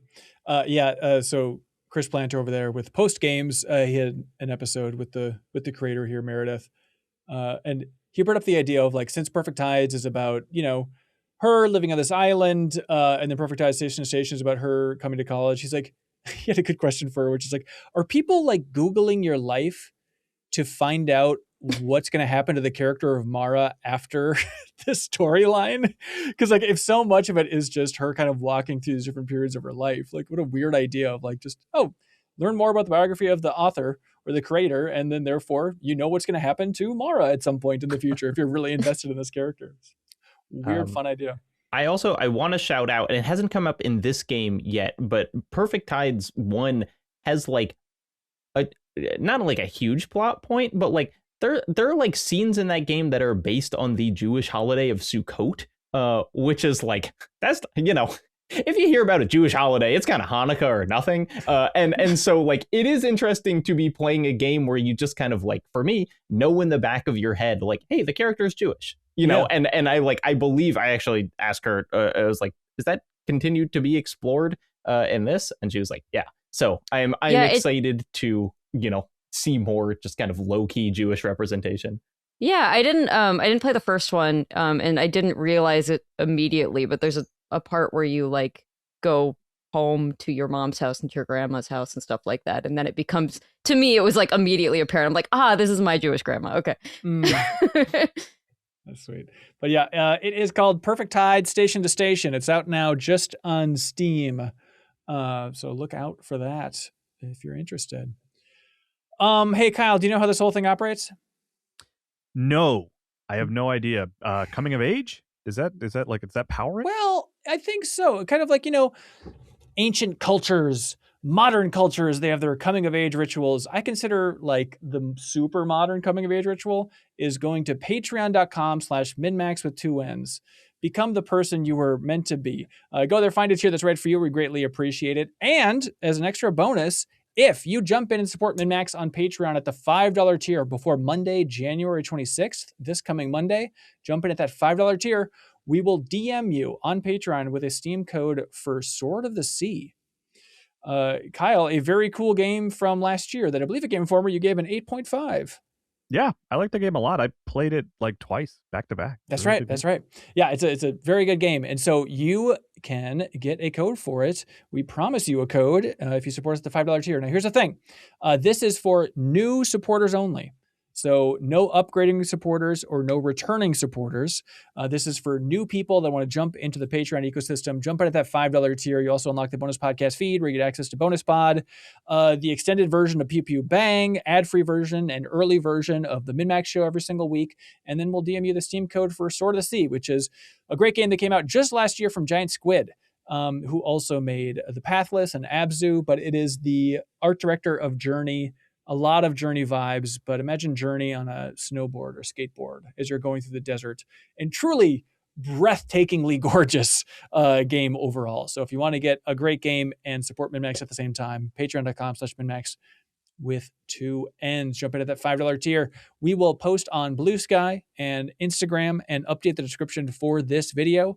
On YouTube, when we run out of codes, we have 200 Steam codes to give away, but jump on in. And if you haven't seen anything yet, then we still got plenty to give away. So jump in, get a great game. And thank you, of course, to our dear friends at I Am 8-Bit. They want you to know about their wonderful online store where you can use the promo code Champagne Dreams for 10% off of everything in that online store. They have been restocking up to their necks. They got so many good things back in store. They got the Super Hexagon vinyl, which is so sweet because it's shaped like a hexagon. You can put on a record player, but a great soundtrack. Remedy 30th anniversary stuff. The Mario movie vinyl soundtrack, which I listened to a shocking amount in this house with a 2.5-year-old. But if you want to prep for the new movie, get that Mario movie vinyl. It's a good one. And you can also get everything in there for 10% off with the promo code Champagne Dreams. No space. 10% off everything under $100. Not including pre-orders, not including Atlas products specifically. But you should help support I Am 8-Bit. Please go support the MinnMax community in a big bad way by shipping in a prize each and every week. Whoever has the best questions submitted on Patreon for the community questions segment, we deem them the winner, and then they get a prize from I Am 8-Bit. And this week they get the We Are OFK double vinyl soundtrack shipped to their darn house. So support I Am 8-Bit, keep them around. All right, community questions. Y'all want to get to this? Yeah. K Bree writes in. They say hello. If hey, you guys, K Bree said hello. Okay, thank you. Hi. It's a little rude Hi. not to say hi. Hey, do you guys think? Hey, K Bree, I'll get back to you in a second here, but do you all think that we should encourage people to write in where they're from? Is that fun to know for every community question, or just extra words for the sake of extra words? I think it's interesting. Yeah. Okay. On Pew Pew Bang, we encourage people to do the Sleepless in from Seattle. sad in Saratoga, that kind of thing. Right. So Sad and Saratoga writes in. She says, hello, if your favorite game franchise was getting another entry that is canonical, but that entry is in your least favorite type of game, would you still play it? So canonical favorite series entry, but it's in your least favorite genre, is what Gabriel is asking. Would you play it? You know what's funny about this question is I love Monster Hunter, and they have a Monster Hunter RPG. I also like RPGs, and I haven't played it. So I think the answer has to be no, because I haven't even played the good version of this. I was going to bring that up. Yeah, so Monster Hunter Stories is coming out March 13th, and it does look like they stepped up production in a big way. And people like those last ones too. So, all right, I should try it. I just haven't gotten around to it. Yeah, I mean, I think my answer is yes, because Zelda. I will play every Zelda spin-off. So if there was a competitive Zelda first-person shooter, you would be in on that. It was called God, what was that? You guys know what I'm talking, the Wii that had the first person Crossbow shooter. training. Link's crossbow training. Yeah. But yeah, I mean, short of like Link's a squad-based crossbow training. I mean, even Is that like, the stuff I least hate, like, likely Zelda to happen? Like the least likely No. pairing of Zelda? No. What, Cadence of least like- Hyrule is still number one for weirdest thing to happen. I feel like, at least in maybe rhythm recent game past. though. But I mean, like No. MMO, right? Like Zelda MMO is maybe the that's thing cool. that I would be like, Hmm. I don't want to, or like a gacha, like a free to play gacha. I don't think I would download played it that and Fire start Emblem it, one. but like like gacha mechanics are just like immediately I'm out kind of in general. But like I would like I love Zelda so much. It's so important to me that I will always be fascinated in what they're doing with that franchise, you know. Okay, here's a test though for kind of this type of question is you obviously hate communicating, hate playing with other people. Yeah. Did you play Triforce Heroes with 2 other people? Yeah, on the plane to Finland. Oh, with that's you right. and Reeves. And let the record, I forgot, but let the record show it was very fun. But we played for like an hour, realistically, Yeah, right? no, Like, I didn't play a lot of co-op. No, like we played it, we tried it out, and, like we played the first couple missions, but for the purpose of the review, I beat it on my own. I think I was in this situation, and I didn't own the system, which was a big one. But like Metal Gear Acid released at a time when I was like hot and heavy with Metal Gear, and I didn't own a PSP. So that was important, obviously, but still I had zero interest in like Metal Gear. Yes, please. Card game? Absolutely not. So I guess it kind of proves You'll be shocked to learn I booted that one up and was immediately like, okay. I was like, I'm good. I wanted to try this thing, but no. It's hard because it's like, what is my favorite series? And I'm like, you know, the Eco Shadow of the Colossus Last Guardian series. And it's like, you know what? I never played that PSVR Last Guardian game, even though I like PSVR. I know it's not really a game. It's just like an experience. But it's like, I cannot think of something that if it came out as a gacha, I would download it. Like I literally, there is nothing that would kind of compel me to do that. And so like, I guess the answer is no. If Uedo was like, I had a revelation and I want to make a gacha in my I would feel deeply let down. It would basically be like, and the Project Robot is sponsored by DraftKings style announcement. What is it's embarrassing. It's telling that I can't remember the name, but the Journey follow up. Was it? Sky Children of Light. Yeah, that is how I feel about that game. Honestly, like it feels like I'm bummed out by that game. Whenever I'm reminded. It's no Sword of the Sea. What if they added aggro to Uma Musume? I would love to watch one of y'all play it, but I ain't getting in for all that. God, they should add aggro to PlayStation All Stars. I think that'd be a really good choice. I was thinking about that. Beat up a horse. Oh, it's everybody's dream. But I was thinking about that of like Smash Brothers. If they made like a turn-based tactics take on Smash Brothers, would I play it? And then I was like, that's kind of where you're like Project X Zone or something. Yeah, maybe for awesome. you dorks. Like, don't you like those kind of games? No. I like real-time strategy games. You don't like XCOM? XCOM is my big exception. Other turn-based tactics, I just have a really tough time with. I just feel like that's a pretty big slice of the pie chart, right? It is. I agree. Chuck Zick writes in, did any of you work at game stores when you were younger? Or currently, do you own them? They say, I worked at Babbage's and then a GameStop in high school and college, and both were some of the greatest jobs I've had. From GoldenEye tournaments with customers to playing Sario's song on repeat over the speakers during the holidays, I think the best experiences were living through the hype of some of the biggest games of all time releasing, like Pokemon Red and Blue, Ocarina of Time, StarCraft, Half-Life. Would love to hear some stories from you all. Go way back. Yeah, 1998 specifically. Yeah, I do miss the midnight opening. Like, I actually really enjoyed those, even for games I didn't care about. Like, we would always open for Madden, and I don't care about Madden, but it was fun that like a big group of people were like showing up late at night to be excited. And then when it was a game I was really excited about, like when Halo 2 came out, that was like, it felt like a holiday or something. It was insane, you know? Yeah. This is a dumb question. Sorry, well, like when you were there and you were getting physical copies of games, and you would presumably get, you know, a crate of Halo 2 the day before it released, was everyone chill about not opening anything? At the stores I was at, shockingly, yes. Weird. Like we really played by the rules in a way that's like surprising in retrospect. Because like, yeah, Well, like if they find yeah. out that you are breaking street date, they can just stop sending you games. And in the 2000s, that would be like a death sentence for your store. You know, like you can't just not get the next Halo in time. You know, that would be brutal. So I think it's probably less important now, or at least they don't seem to be watching quite as closely. But yeah, the reason to play by the rules there is that it's like devastating consequences. I mean, that makes sense for a person making decisions, but for like an 18-year-old working at GameStop, they might not have a sense of, you know, that they might be like, my job is worth playing Halo 2 16 hours early. Yeah. I assume you just get fired, but I don't know. Maybe they wouldn't. I don't know. I don't know how the companies would handle that. Do you do midnight launches, Kelsey? Did you ever dabble? Yeah, with we do 9 p.m. launches because that's midnight on the East Coast. So we'll do the biggest ones we've done have all been Pokemon.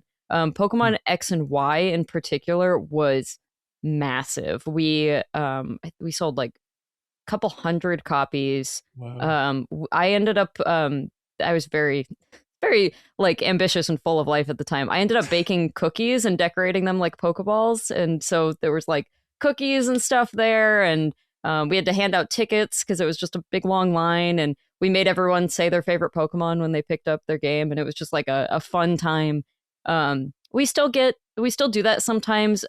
It's been a little bit harder to get things day before release date lately, so haven't been able to do quite as many of them. But yeah, Pokemon ones are always really big. We're not big enough to like, I think the GameStops of the world are the only ones that get the big lines for like Call of Duty and Madden and that sort of thing. Like we've tried it a few times and it's just kind of, there's not that energy for that anymore, but there still is for things like Pokemon and trying to think of what is a not Nintendo one that was big. Maybe like the Final Fantasy VII remake or something. Sure. But yeah, it's a lot of Nintendo stuff is what drives it. And then nowadays we get the really long lines for Pokemon cards. So on Pokemon card launch days, we have a line wrapped around the corner before we open. So that's cool. People demanding Metal Gear Acid cards. It's all over the place. Yeah, exactly. Yeah, that's tricky. Of like, I don't know, is it ever tempting to lean into it? Like if you're not getting early access to those games, then what can you really do? Like if you had the cooking, making vigor in your life and excitement for like throwing a big bash, like how big could it be in this day and age, do you think, at a Pink Gorilla store? I just, beyond Nintendo stuff, I don't know. Like, I think that it's really just, it's the people who are still buying physical games brand new on release date, and the only games that applies to like a lot of people for are the ones that will retain value and are like sort of collectible, and that's just that's mostly just Nintendo games at this point. Yeah, I think the only time I went to a midnight launch was when I was filming one, because we were on the cover story trip for South Park, The Stick of Truth. And then we were there the day that Skyrim and Saints Row 3 came out at the same time, 11/11/11.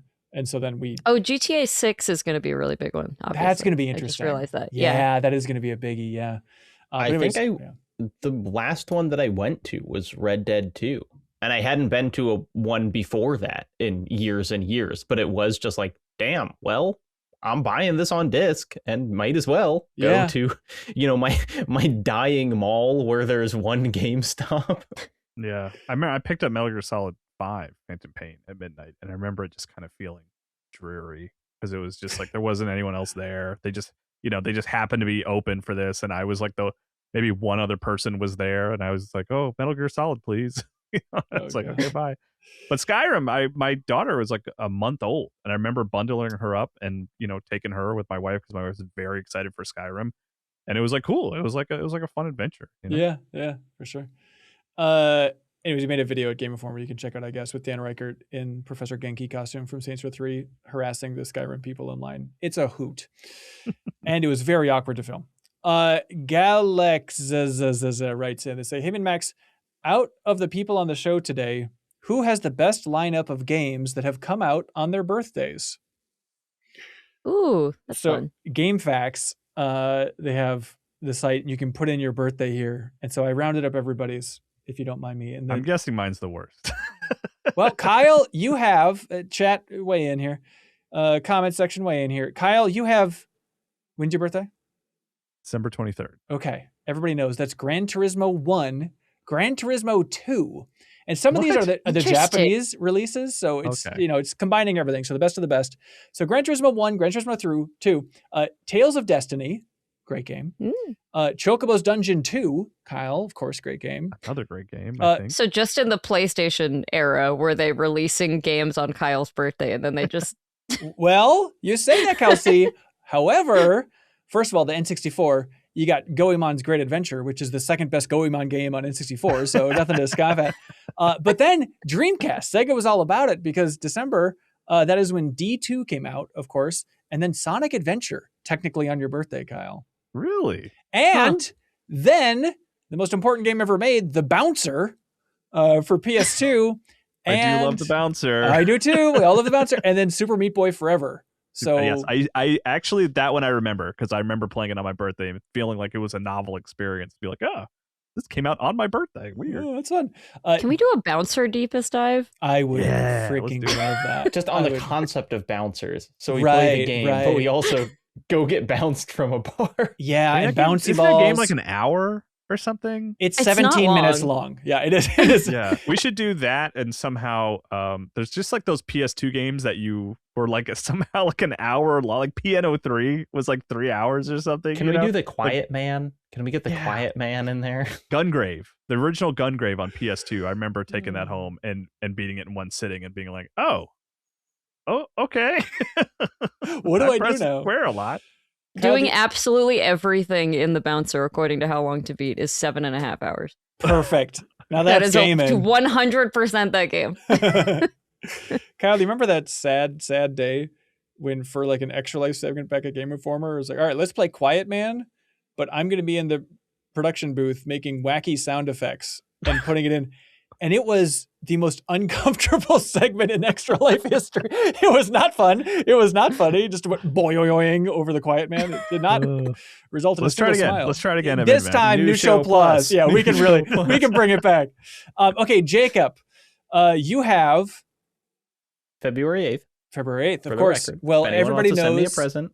Please do. Adding to my calendar. If you could actually make him a bundle of all of these games and ship it to him on his birthday, that sounds great because he'd be getting the first Mario Party, NBA Street Volume 3, Shadow of Rome on PS2, which is a Capcom game that I literally played like 4 months ago because I was so curious about that it. Game, right? Yeah. Tactics, right? No, different thing. Okay. This Death by Degrees, of course, featuring Tekken's Nina Williams. That's right.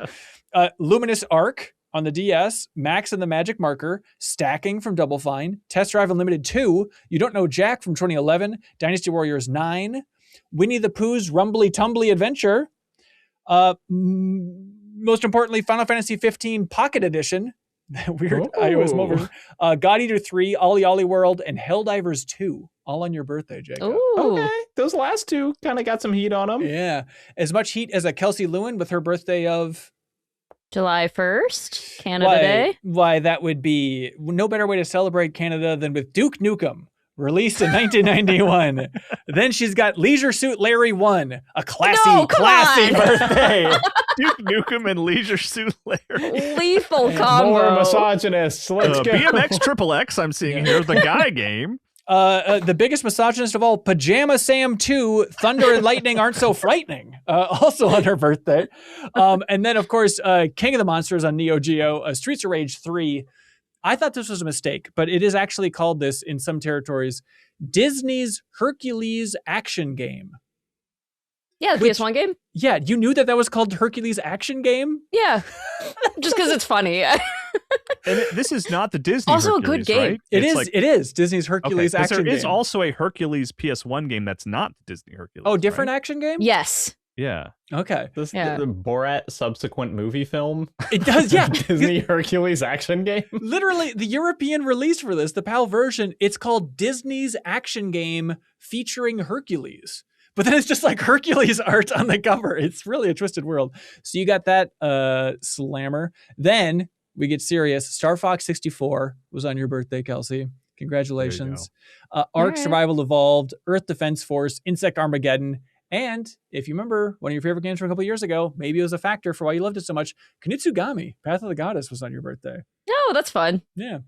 But sit down, everyone, before you That's fall definitely down. the weakest birthday so far. Well, you haven't heard Oh, nothing no.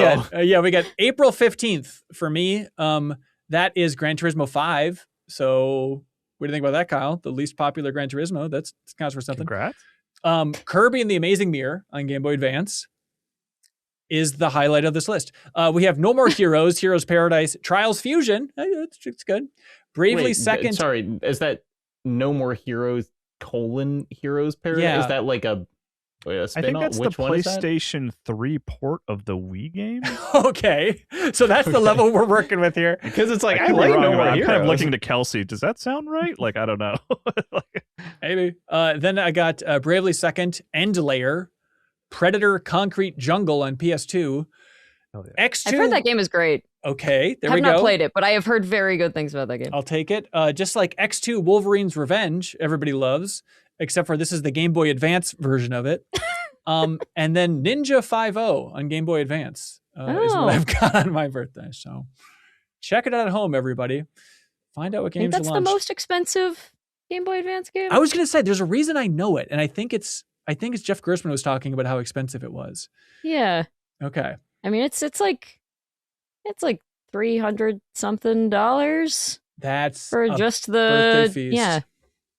Uh, And it's down a little bit too. And I want to say it's because did Limited Run re-release it? Is that why? Yeah. Limited Run re-released it. So you can buy it for a little bit cheaper now. I'll take it. Does Kyle just win this with Sonic Adventure, the Bouncer, Gran Turismo 1 and 2? I think so. I think I'd take Helldivers 2 But, over yeah. all of those. Yeah, games. you're right. Two Jacob, is yeah, pretty Mario good. Party, NBA Street, Helldivers. Mario Yeah, Party it's 1. Jacob. What are we doing? Winnie the Pooh, Rumbly Tumbly Adventure. There we go. Thank you, Galaxy. Let's see. Admiral Akbar Snack Bar, of course, writes in. They say, "Hey, Ben, Kelsey, Jacob, and Kyle. That's us. I was having a conversation about the games with the most subversive narrative. Naturally, Bioshock's Would You Kindly and Undertale's XP came up, but I'm wondering what other game has completely caught you off guard by using well-established gaming mechanics to push a narrative forward in an interesting way."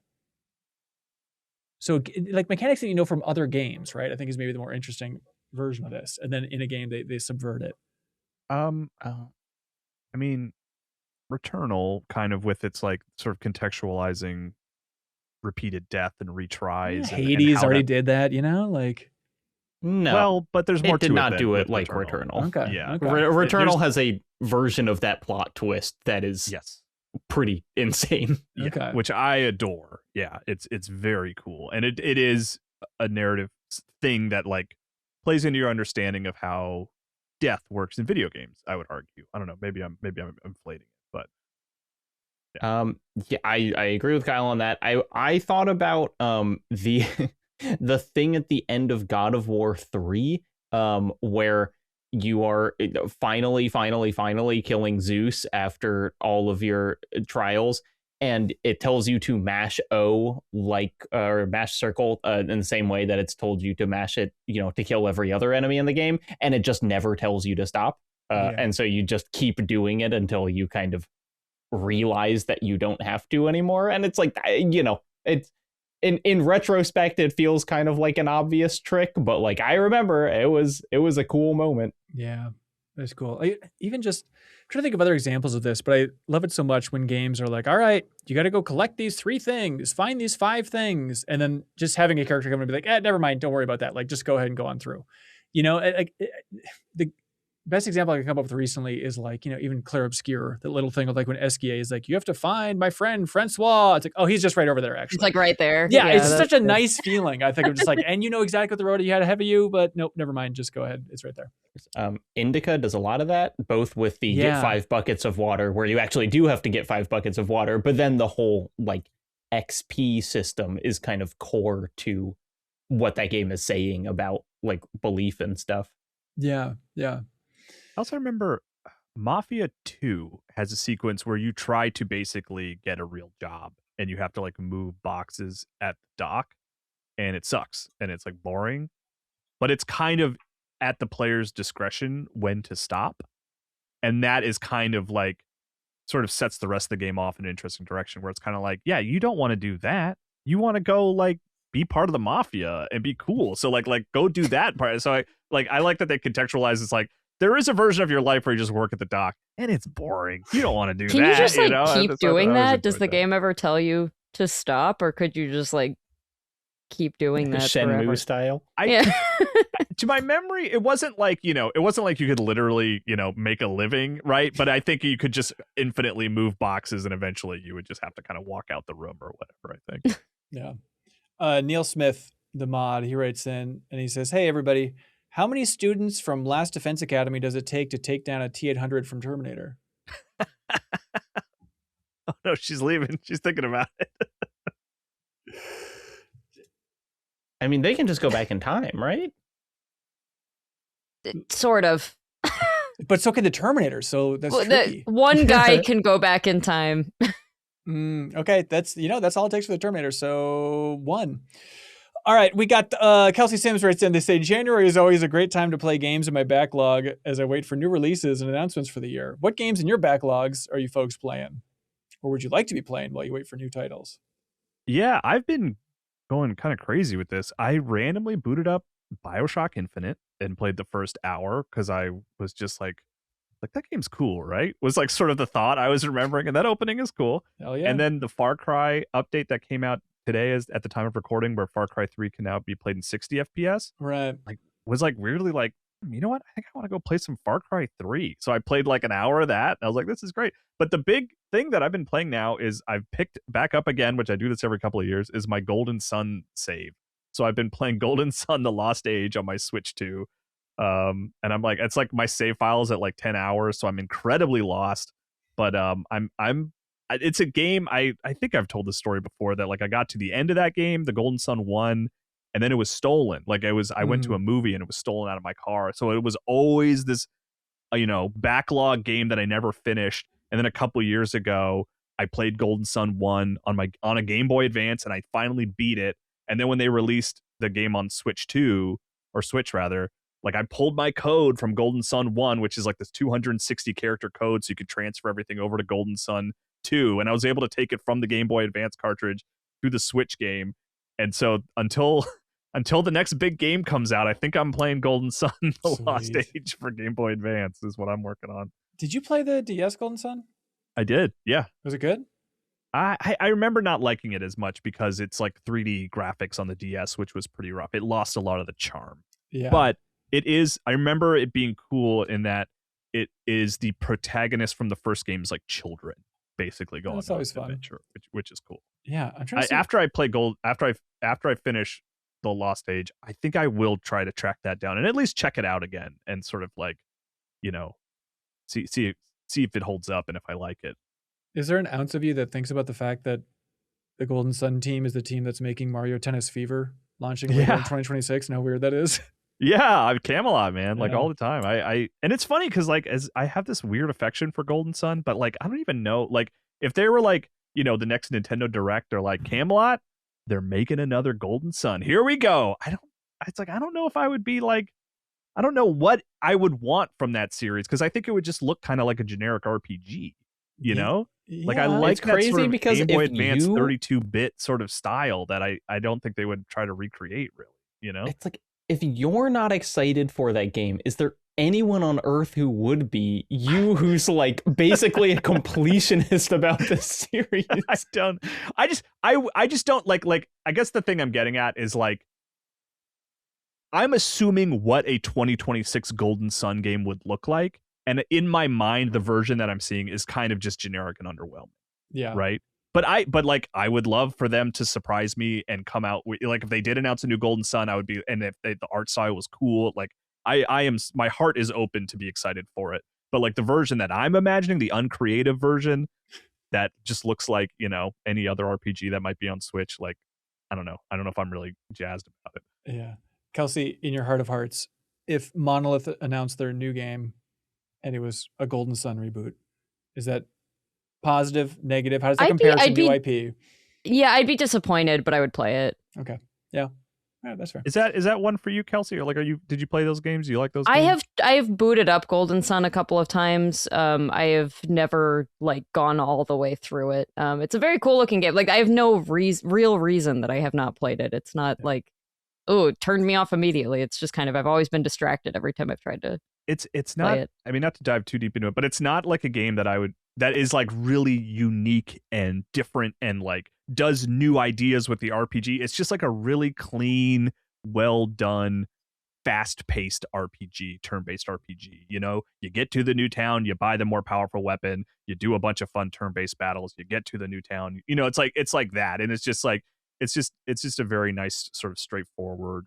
You know, we're all kind of here in Minnesota, especially, and also across the United States, going through an emotionally devastating time. So it's nice to just have this, like, you know, cotton candy RPG that's fun to play. Yeah. It strikes me as like in the same way as like maybe a Tales of Symphonia or something like that. It's kind of like an approachable first time I've gotten into a JRPG kind of JRPG. Yeah. But I remember like that. Is it the Jin system? Why do I connect the word Jin to it? Of like, I remember it being complex. Like, oh, you can like create some crazy spells or builds. I remember it being kind of like, oh, this is a lot for packing into the GBA stuff. If you collect those things, you really can execute like really powerful, like Final Fantasy summon equivalent, like powerful attacks, and you can do them with more regularity. It's cool. Yeah.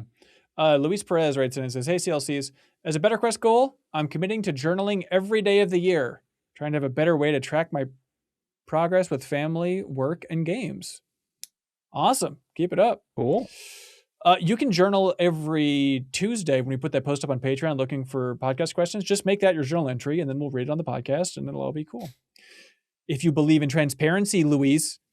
But Chandler writes in, they say, why do people... Congratulations, Louise. Chandler says, why do people say things like, that's big and that's huge, but they never say, that's large?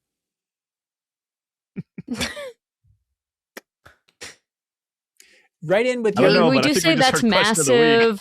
That's massive. Is large just not big enough? But big is not any bigger than large, right? Yeah, large is just an ugly word, maybe. I don't large know. And big are the same level of big, right? Ben, you're doing a reaction stream tomorrow. Yeah. You can be the change you want to see in the world. You know, they announce, Fable, it's going to have another British celebrity in it. And you say, that's large. That's large. People just assume it's a Britishism and we'll just keep moving. Let's see. Send the Poet writes in. They say, Ben, hello. What's your business feeling? Hello. On Netflix buying podcasts?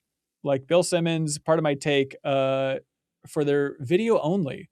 Would you ever sell MinnMax video only to Netflix for $1 bajillion? I found myself using the Netflix video for now, but I'm curious on your thoughts on these podcast wars. It seems like Netflix is trying to take on YouTube directly in this market. I think that's interesting. It's one of those things that like, it's a little bit like Netflix with games. Of like, I saw it in the app and was like, that's weird. I'll never use that.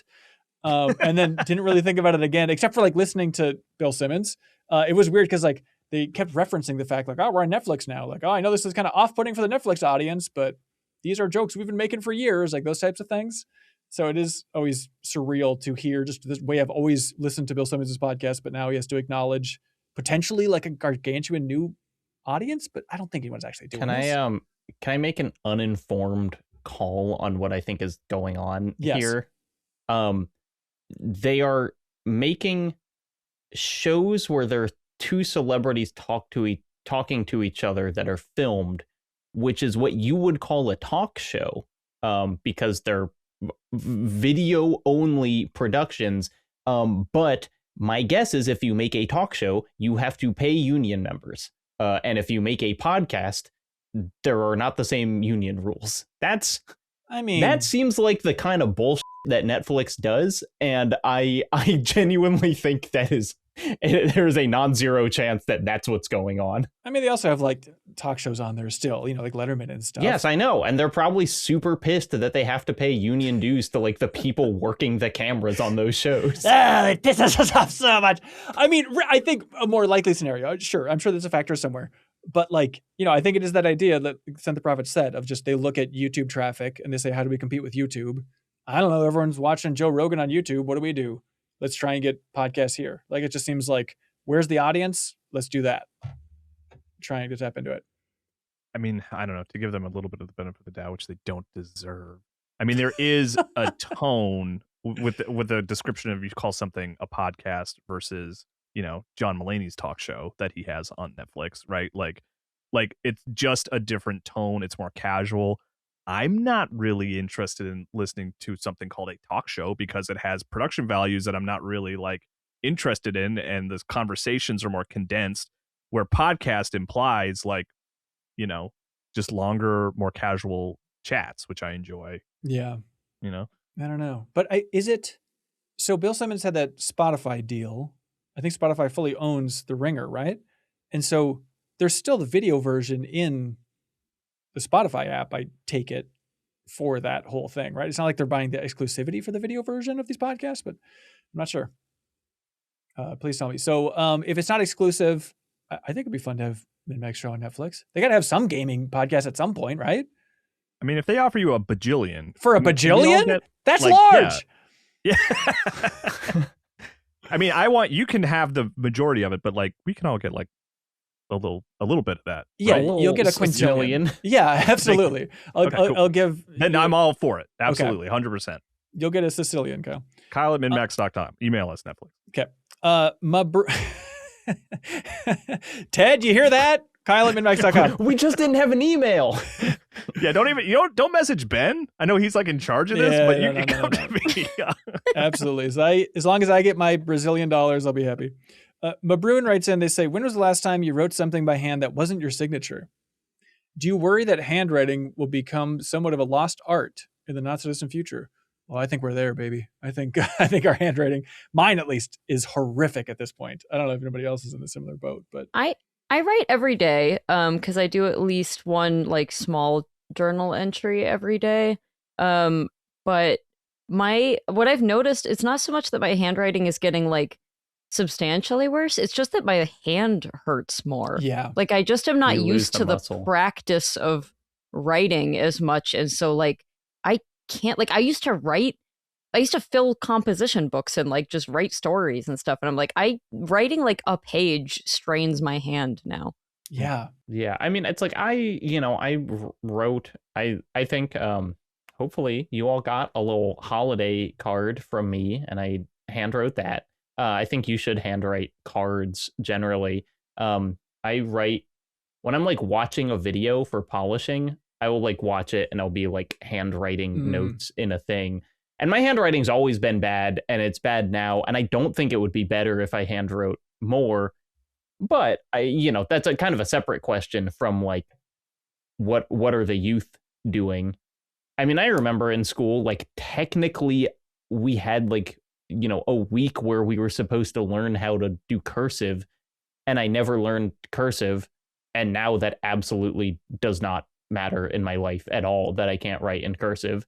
And there was a lot of kind of doom and gloom around kids not being able to write cursive. So I don't know. It's kids not being able to like finish a book worries me way more than like potentially handwriting being on its way out. Yeah. But I do feel like you become like a superhuman. You become a mutant, class 5 mutant, whatever the good one is. Like if you have amazing handwriting, like we have a family friend named Dana and she sent a Christmas card and it was like, oh my God, we need to put this on the fridge, put it on the mantle. Like this is just you just feel like a god. And so it'd be a cool skill to work on is to have perfect handwriting.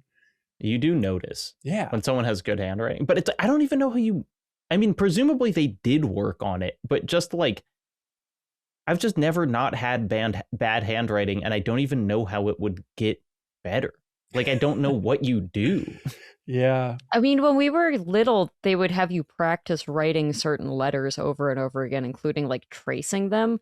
But I mean, everyone's handwriting is like there's multiple different things that can be considered good handwriting because everyone's writing in kind of like different fonts, you know? Like Yeah. my like regular lowercase handwriting isn't very good, but my uppercase, like if I just write in all caps, it's very clear and I think looks pretty good. So I don't like it just depends on what feels right to your hand, but you could practice, you get a workbook. It is weirdly personal, you know, your handwriting. Think about like seeing your own handwriting. It's like you feel a weird connection to that. And I was just thinking about that dark idea of just like, you know, when you lose some grandparents or a loved one, it's like at a certain point there's like the multiple layers of them going away. And the one that I think about a lot is like, oh, at some point, like it might even be now, like there's just going to be no semblance of like my grandpa's handwriting anywhere on earth. You know, like specifically, I think with like our lake place, you know, which he spent so much time at. It's like, oh, there used to be like little notes from him or in his tool bench, stuff like that. And eventually it's like, oh, that's all just gone. It's like, it is like a weird personal thing to lose, you know? Could you guys be my grandpa? I'm busy that day. Oh, okay, cool. All right. What do you guys like for a question of the week? I like the birthday one, actually. That was Birthday unique. games was really fun. Wow. Yeah. All right. There you go. Galaxy, congratulations. You just won the grand prize, the We Are OFK vinyl from I Am 8-Bit. Now it is time for something that we call that we call Get a Load of This.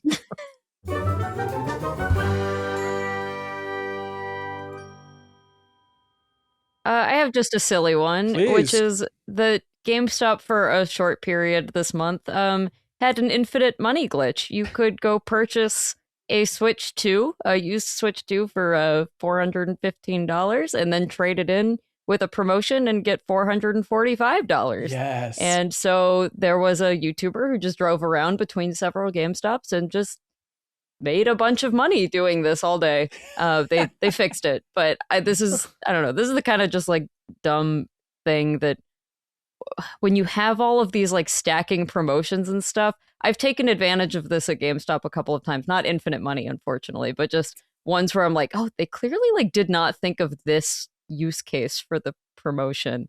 And you can get one over on those guys sometimes. It's so funny because it's like on one hand, it is like literally you're getting money for nothing, but especially if you have to go to different GameStops, then like the maximum money you're making is probably like $45 an hour. You know, it's you know, and that's a lot more than a lot of jobs pay, but it's also like it's kind of a lot of work to get free money. Yeah. Get a load of this. Double Fine on the YouTube channel, the video team over there, 2-Player Productions. You might have heard of them. But they just released this video that is so cool. It's something that I want to see more of, where it's them showing off Keeper, the developers of Keeper showing it off, but it's all in-engine stuff. The idea is it's just like, hey, here's just the tools. It's just capturing the screen. Here's what it actually looks like with the wireframes, with the lighting rigs. We're just bringing you inside of Unreal to see how this game was pieced together. It feels kind of like a GDC talk.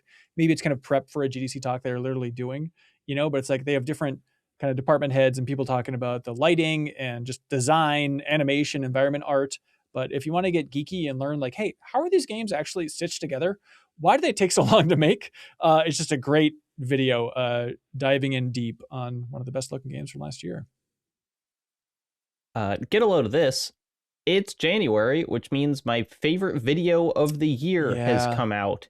David Ehrlich's montage of the best movies of 2025, which presents itself as a list, but is in fact this kind of explosively edited celebration of way more than the top 20 movies of the year, kind of put in conversation with each other to really funny and like strangely fitting musical choices. I just like, he does one of these every year. They're always a fundraiser for the past couple of years for the PCRF, so donate to that if you want. But like, they are just it's like I anticipate this video more than any other just kind of random online video drop for the rest of the year. They are the best. I will watch it 5 more times. Yeah, it's like when it kicks off and they're using golden, and it seems like 50% of the clips are just from Mission Impossible on the biplane. It's like, hell yeah. I don't know why I didn't think of combining those two, but it turns out it works really well. Links in the description if you're going to check this stuff out. Kyle, what do you got, dude? Yeah, you get a load of this. This is from a YouTube channel called the Slow Mo Guys, which specializes in like slow motion photography and stuff. Kyle, I almost did this one. I'm so glad you're bringing it up. Yeah, the fastest game console ever made, right? A Virtual Boy in slow mo. Is that where you? Yes. Yeah, totally. And they dive deep into how the Virtual Boy works, take it apart, and shoot it in slow motion up close. And it like that console is so much more complicated and weird than I ever realized. It is so bizarre how it works. It's got like shaking mirrors inside of there and stuff, and it's like, because I just always assumed it was like 2 red LED screens that were just like like how modern VR works, but it's like not even close. It's like flashing lights and like shaking mirrors inside of there. It is insane, and they really dive deep. It's like an 11-minute video, but they really go in depth about how the Virtual Boy works and why, even though it's like a headache to play, why it is just kind of an amazing piece of technology. It is bizarre. It is totally the thing of like, technology that we have now is technically better, but it is less impressive. Like an Oculus Quest like a or a watch Meta or Quest. something. Yeah, it's all those just like tiny moving pieces. It's like he's literally filming at like 1,000,000 frames per second to get how fast things are happening in there. And the fact that they can happen with that precision, that they can do, that there's like a physically moving mirror that can be so precise that it's doing these things so fast. It's unbelievable. Weird. Also, you can play Mario Tennis. Yeah. In a games that give you a headache. 3D way. Weird. Get a list from the community here. Leafeon posted just a James Gunn post on Blue Sky where he just says, hey, here's the Superman screenplay. If you want to just look through the screenplay. I always love that. Just kind of that radical transparency. Like, I don't know, why not put this out? It's always fun. Always fun to see the comparisons. All right, that's it for this episode of the MinnMax Show. Thank you so much, everybody, for tuning in. Appreciate it. Reminder, Leo Vader has that marathon of Hitman all day Saturday, twitch.tv/Leo Vader or youtube.com/Leo Vader if you want to tune in live and donate for the Minnesota Immigrant Rights Action Committee. It's all going to a good cause.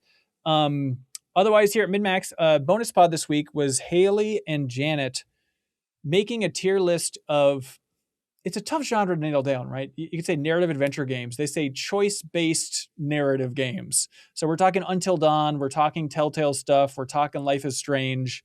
Right before the trailer dropped for Life is Strange Reunion, coincidentally enough, odd timing there, but that's in that bonus podcast feed. Also up on YouTube this week is New Show Plus, where we ended up winning the poll was Haley and Sarah, creating everybody from MinnMax in The Sims and then putting them in a death house and trying to kill all of them in a Squid Games-like competition that is dark and weird. And so it's 2 hours of them trying to kill us for New Show Plus. But if you go to MinnMax Stream Archives, our bonus YouTube channel, which is linked in that video as well, you can watch 3.5 hours of them making everybody from MinnMax. If you want to see them really zoom in to try and get the magic of Kelsey's eyes and really trying to discuss everybody in a granular detail that will horrify you. It's a fun video to check out. Otherwise, shout out to everybody in the MinnMax community and the Discord for putting together the MinnHacks Game Jam. Once again, they just had a showcase showing off all of the games that were made by the community, and we're going to be doing another stream of that, I think, early next week. You can look forward to that on Twitch and on YouTube, where we're going to play through all their games. Looking forward to checking that stuff out. And reminder, if you enjoy what MinnMax is doing here, you can help support it directly and get a Steam code for a great game with Sword of the Sea if you jump in at the $5 tier. Before this coming Monday, everybody, we will DM you on Patreon with a Steam code for Sword of the Sea. If you like Journey, by God, you should absolutely check out Sword of the Sea. It's too reductive to say it's Journey, but there's water now. But it is a beautiful, beautiful game, so you can check that out. We'd appreciate that support, and we'll post on Blue Sky and Instagram and update the description if we run out of codes. Again, reminder, there's a link below as well if you want to donate to the Immigrant Law Center of Minnesota. and help teach people their rights here, as their rights are getting crushed by ICE over and over again in Minnesota here. So we'd appreciate the support. Check out that link below. That whole donation drive is still going from our Give to the Max stream. So it's technically all going to that same place in that same pool. All right. Thanks so much, everybody. Greatly appreciate it. We'll be back next week. Be good. Have fun. Let's go.